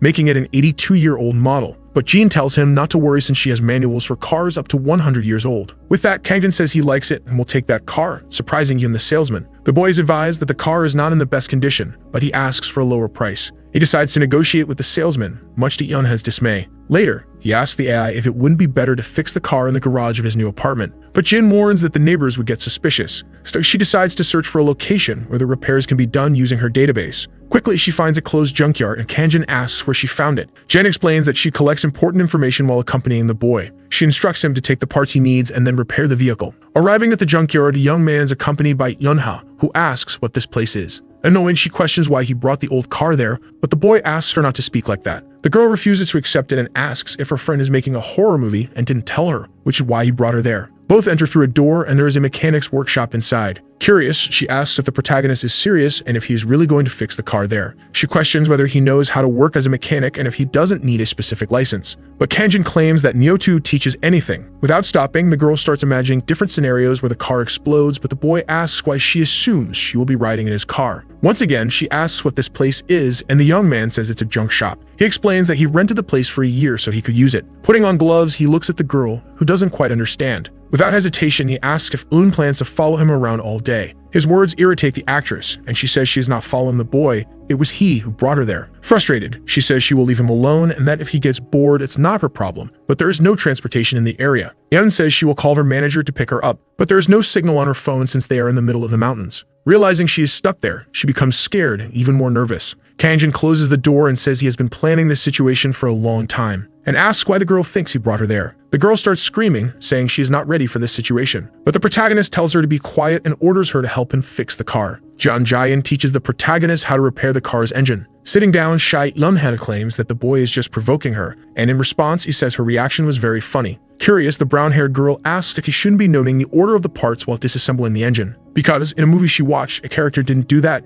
and everything went wrong. Confident, the young man says he remembers all the steps. Impressed, the young woman says his memory is incredible, while the AI in his body claims that the compliment should be for her. Closing the car hood, Kang-in announces that he is done, and his companion questions how that is possible since only an hour has passed. Pointing his finger, the boy orders her to sit in the driver's seat for a test, but the young woman refuses. To convince her, he says that he calculated everything precisely and did the repair perfectly, so she can trust that nothing will explode. Inside the car, the young woman is surprised at how quiet the engine sounds and states that she thought the boy was only good at fighting and cooking. Smug, he responds that he is impressive in every way. Shai-yeon then asks why he rented the warehouse for a year if he has already fixed the car. Thinking to himself, the boy says that if the apartment he found in Seoul is the base of his life, the workshop will be the production base for him to manufacture the necessary equipment for his missions. But to the young woman, he simply says she doesn't need to know, leaving her irritated. She then asks where they are going and the boy says he will take her home since she didn't bring her own car. Turning to him, the young woman says that in that case, she has a favor to ask. She then asks if he could install a smart lighting system in her house.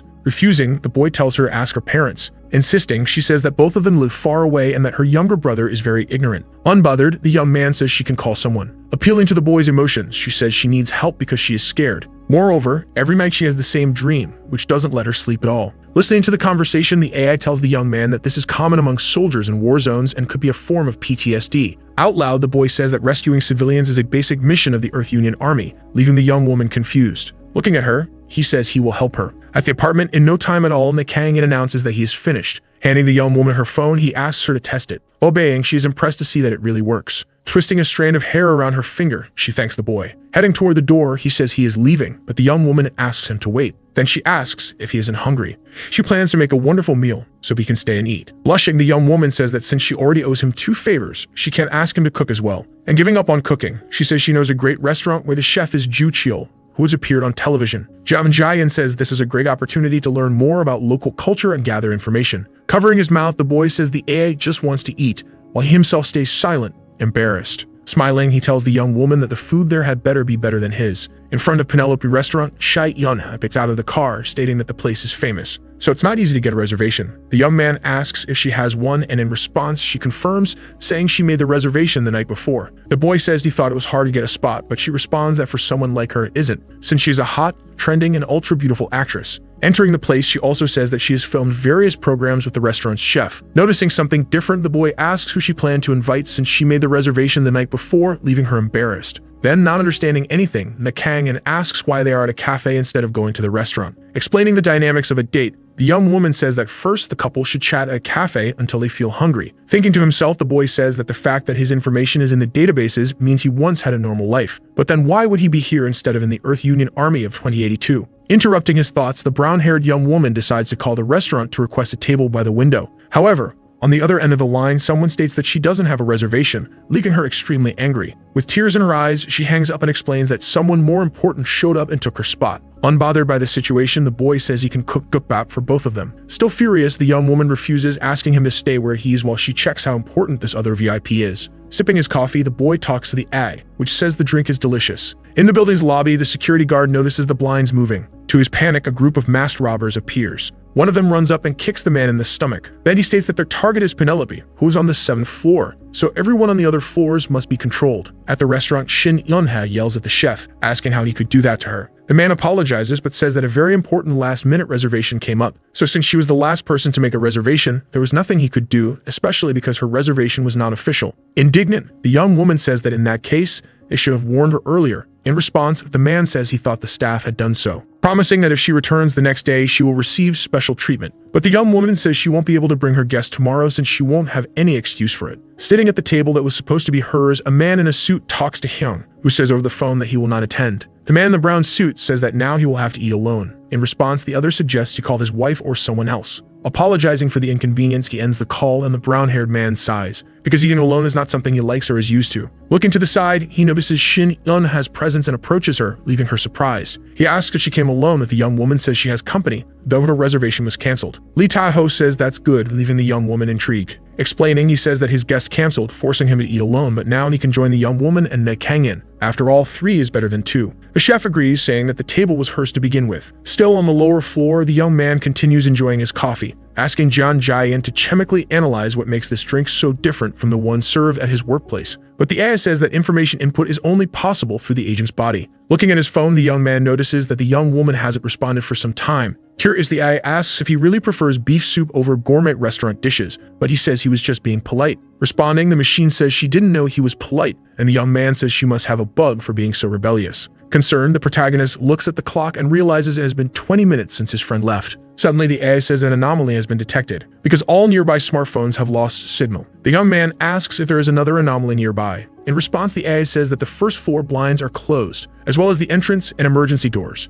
To understand better, Kang-in says they need to hear what the people on that floor are saying. Using his ability to enhance his hearing, the young man confirms that it is not a fire, so he needs to go downstairs to check more closely. His partner warns that armed individuals have been detected on the second floor. Seeing 3 men through the wall, the young man states that using weapons in Korea is already crossing the line. The AI orders him to retreat because the enemy is approaching, but the place has only one door. As an alternative, Jun suggests that he break the cafe window and jump out. Fearing the fall, the young man refuses, but the AI tells him he is on the second floor, so he won't get too hurt. In the restaurant, the robbers break down the door, shooting at the shelves and causing panic. Then one of them demands that everyone remain silent, stating that anyone who screams will be eliminated immediately. Lee Tae-ho, with his hands up, asks what is happening and if this is some kind of setup. But upon looking at the chef's face, he concludes that it is not. Shin Yeonha asks what they should do. In response, the man says they need to stay calm and do as they are told. So everyone in the room begins moving silently to a corner. Nervous, the young woman says that Kang-in is on the second floor, worrying the man in the brown suit. Grabbing her phone, she says that if she calls the young man,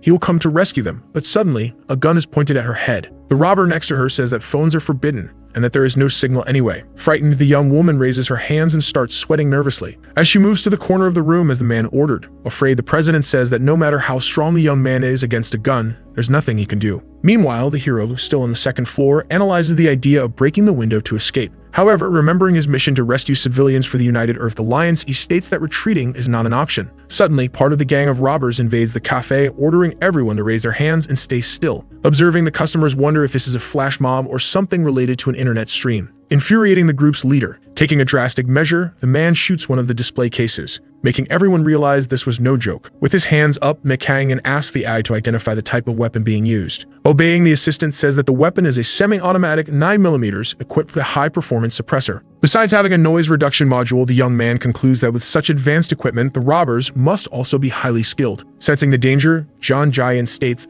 that the young man should retreat immediately, but he refuses. Saying that this is not a smart decision, the AI asks what his reasons are for refusing to leave. Thinking, he says that since his friend hasn't returned, the 7th floor must have been taken over first. Upstairs, the young woman hopes he doesn't come, and the president beside her says that if he shows up, he'll be eliminated. Looking at a woman in green being held hostage by the robbers, the man states that she is the target, meaning they themselves are not important. The woman is Scarlett Kelly, CEO and head of research at Ongach, a famous American technology company. Smiling, Shin Yeonha asks if the company is like Apple, but the man denies it, saying that the woman's company develops military weapons. It is revealed that Lee Tae-ho's father is the CEO of Iron Man Tech, which manufactures military and police equipment. So when his brother Lee Tae-sung learned that Scarlett would be at the restaurant, he asked him to make a reservation.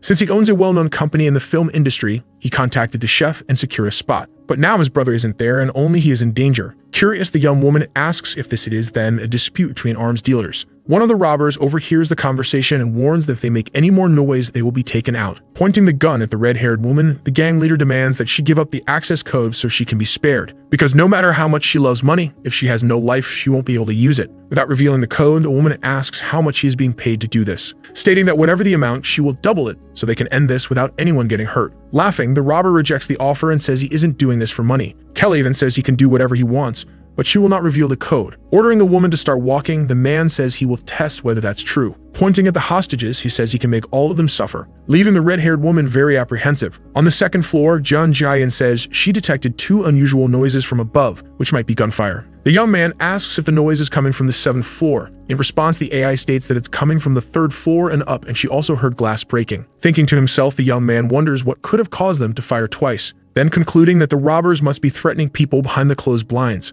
Behind him, a desperate little boy starts crying, and the robbers, irritated, ask the mother if she can't keep him quiet. Kneeling in front of the child, the woman pleads with him to calm down because mommy is here. Furious, one of the gang members points his gun and states that if the noise continues, everyone will be eliminated. Trying to prevent a tragedy, the young man from the future jumps onto a table and says he is a police officer. Looking back, the masked man is startled. Striking a combat pose, the young man apologizes and says he's not used to getting so much attention. Then immediately states that shooting someone for crying is not something a human being does. Raising his gun again, the man orders him to be quiet. His accomplice follows suit, asking if the young man thinks they won't shoot just because he's standing in front of the window glass. But before the robber can pull the trigger, the young man appears behind him, landing a precise kick with his leg. With the impact, the gun flies away. On the ground, the man orders the others to subdue the young man. Another gang member fires multiple shots but misses every single one. The AI informs the young man that the cafe's window is bulletproof so the bullets can't penetrate it. With great agility, he moves behind a table for cover, while the robbers keep firing non-stop. Using only his body, Kang-in runs and strikes the other robbers,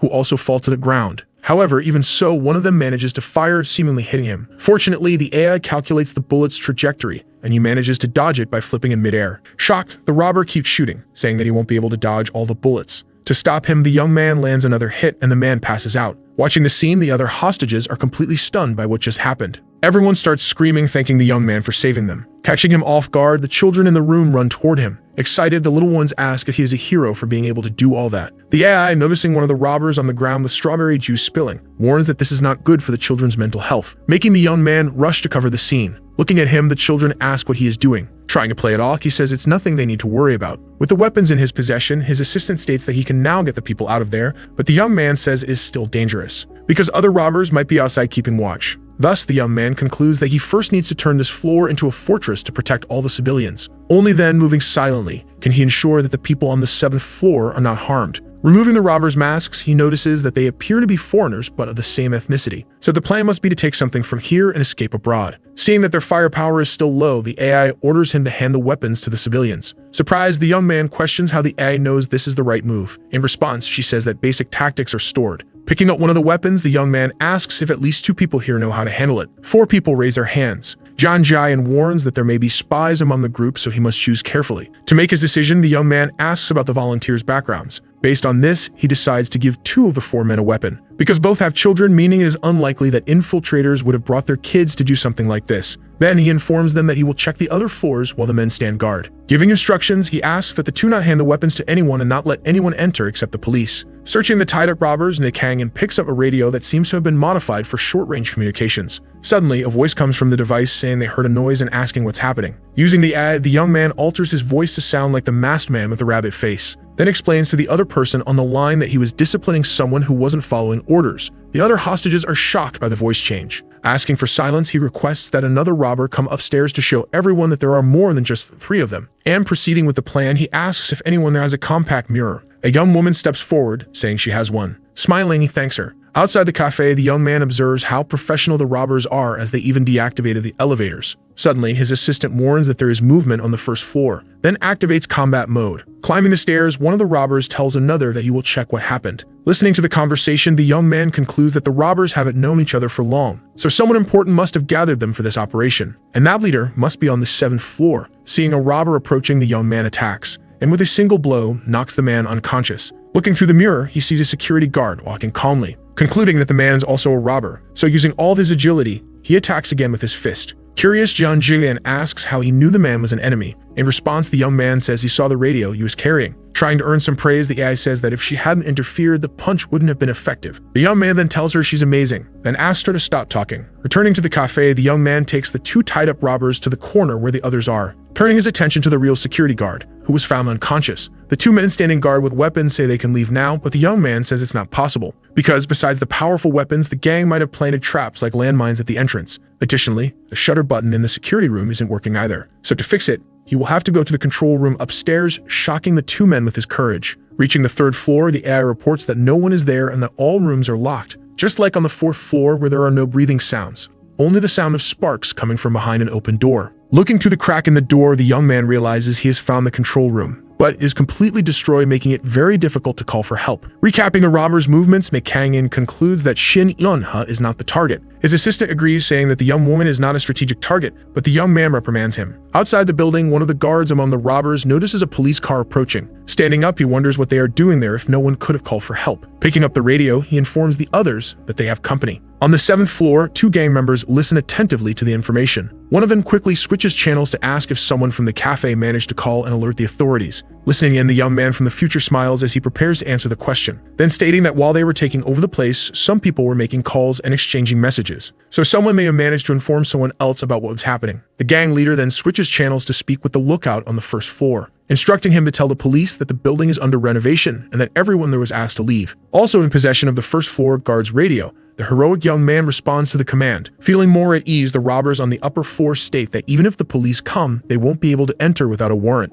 Turning his attention back to Scarlet, the woman asks who the man is. He replies that if she were meant to know, he wouldn't be wearing a mask, then stating that anyone who sees his face is eliminated immediately. Pressuring the red-haired woman, the robber again demands the code, saying that this way, she will walk out of here unharmed, just like her secretary, Jessica. With no way out, the woman says that the codes are Prometheus, Ouroboros, and Pandora. then orders the men to let them go. But to her misfortune, the leader says they will verify them first. Surprised, she asks how, since the communication lines were cut. In response, the robber says they have other means. Picking up the radio, he relays the 3 codes to one of the men outside the building and asks him to check. But Kelly interrupts and says the codes are fake. As punishment, the gang leader fires. But not at the woman, he shoots a bottle of wine instead. Even so, the secretary faints. Panicked, the red-haired woman starts screaming. Meanwhile, the robber states that playtime is over. Outside, a police officer asks his partner if he's sure it's not a prank. The other man confirms, saying that the tip he received is legitimate. Approaching the building, they look at the cafe windows, which are covered with signs asking for help. However, one of the officers states that they should leave, as this must be a hoax.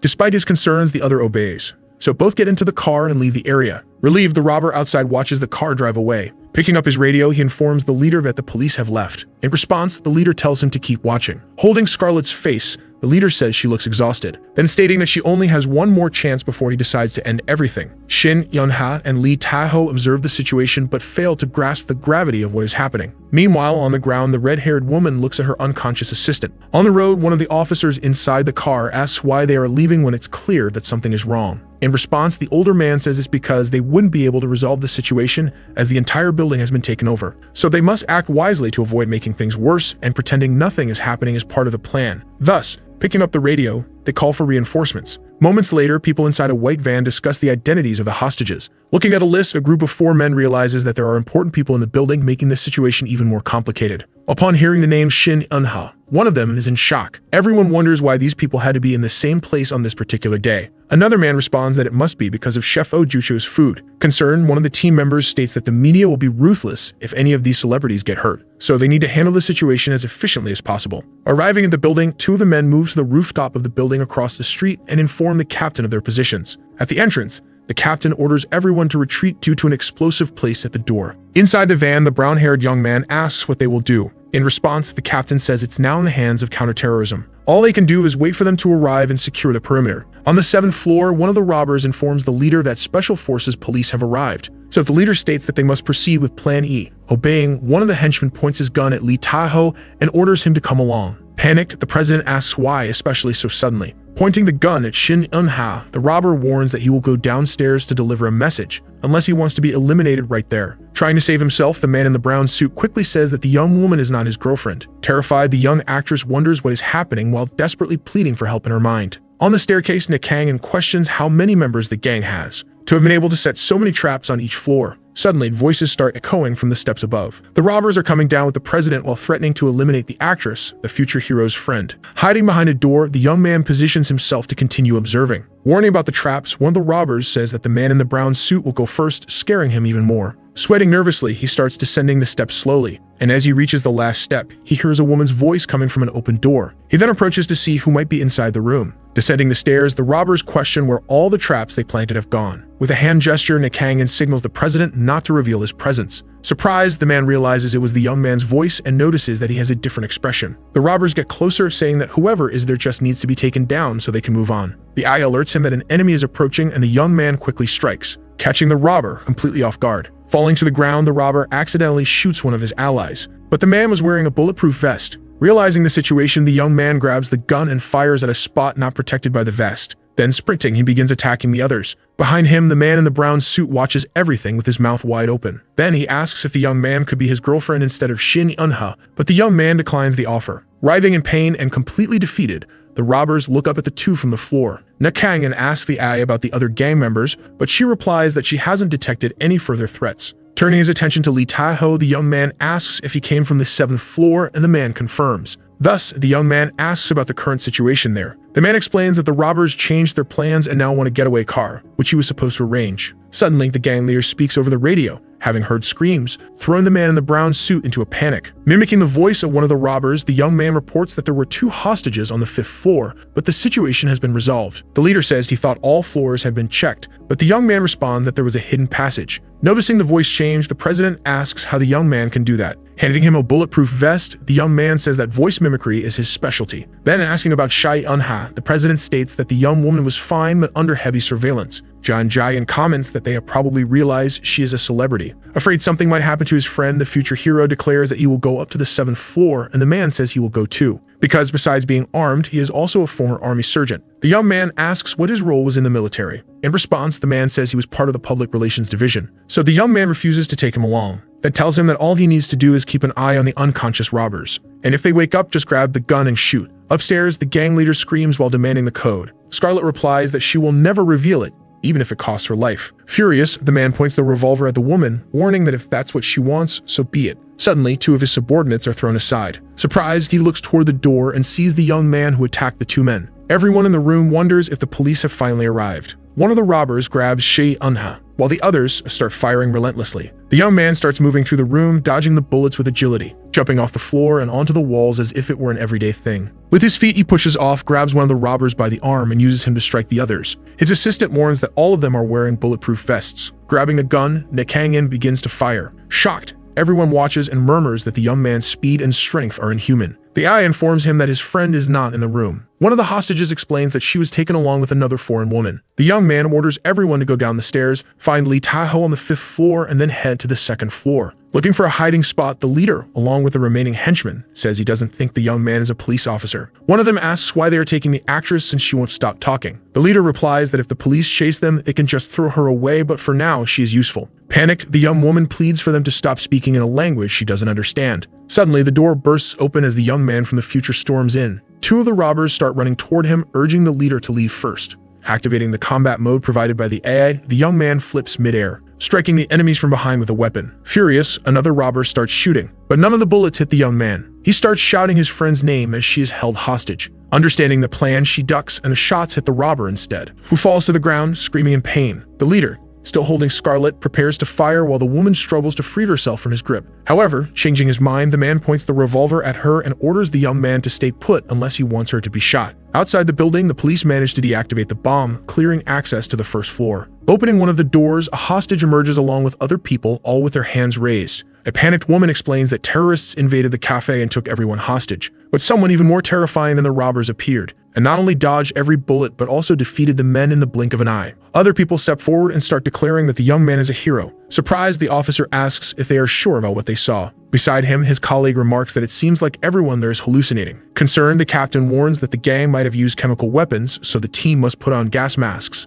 Inside, with no way out, the young man obeys the robber and drops his weapon, even surprising the AI embedded in his body. Angry, the leader demands to know how the young man got there when he had received information that everything was fine on the other floors. Lifting his shirt, the young man reveals that he has the radios, informing the leader that the person he had been talking to is actually him. Furious, the robber starts firing in his direction, but using a utensil, the young man dodges all the bullets and throws a knife at the man, hitting him directly. Scarlet breaks free, and the young man instructs both women to use him as a shield and start backing away slowly. Taking off his coat, the gang leader asks where Kang-in came from and what his name is. With a dark expression, the young man says he will only say it once, so the man should listen carefully. Then, during a rapid sequence of strikes, he spells out every letter of his name. On the ground, mouth agape, the robber is left speechless. Jae alerts that one of the hostages has a gunshot wound on her arm and needs immediate help. The restaurant's chef appears, holding a first aid kit, explaining that he was guarding the kitchen as it was his responsibility. Approaching, the young man begins gathering the necessary items to treat Scarlet's arm wound. The AI informs him that the injury is not too severe, so it will be easy to handle. Finishing quickly, the young man advises the woman to go to the hospital as soon as she leaves to receive proper treatment.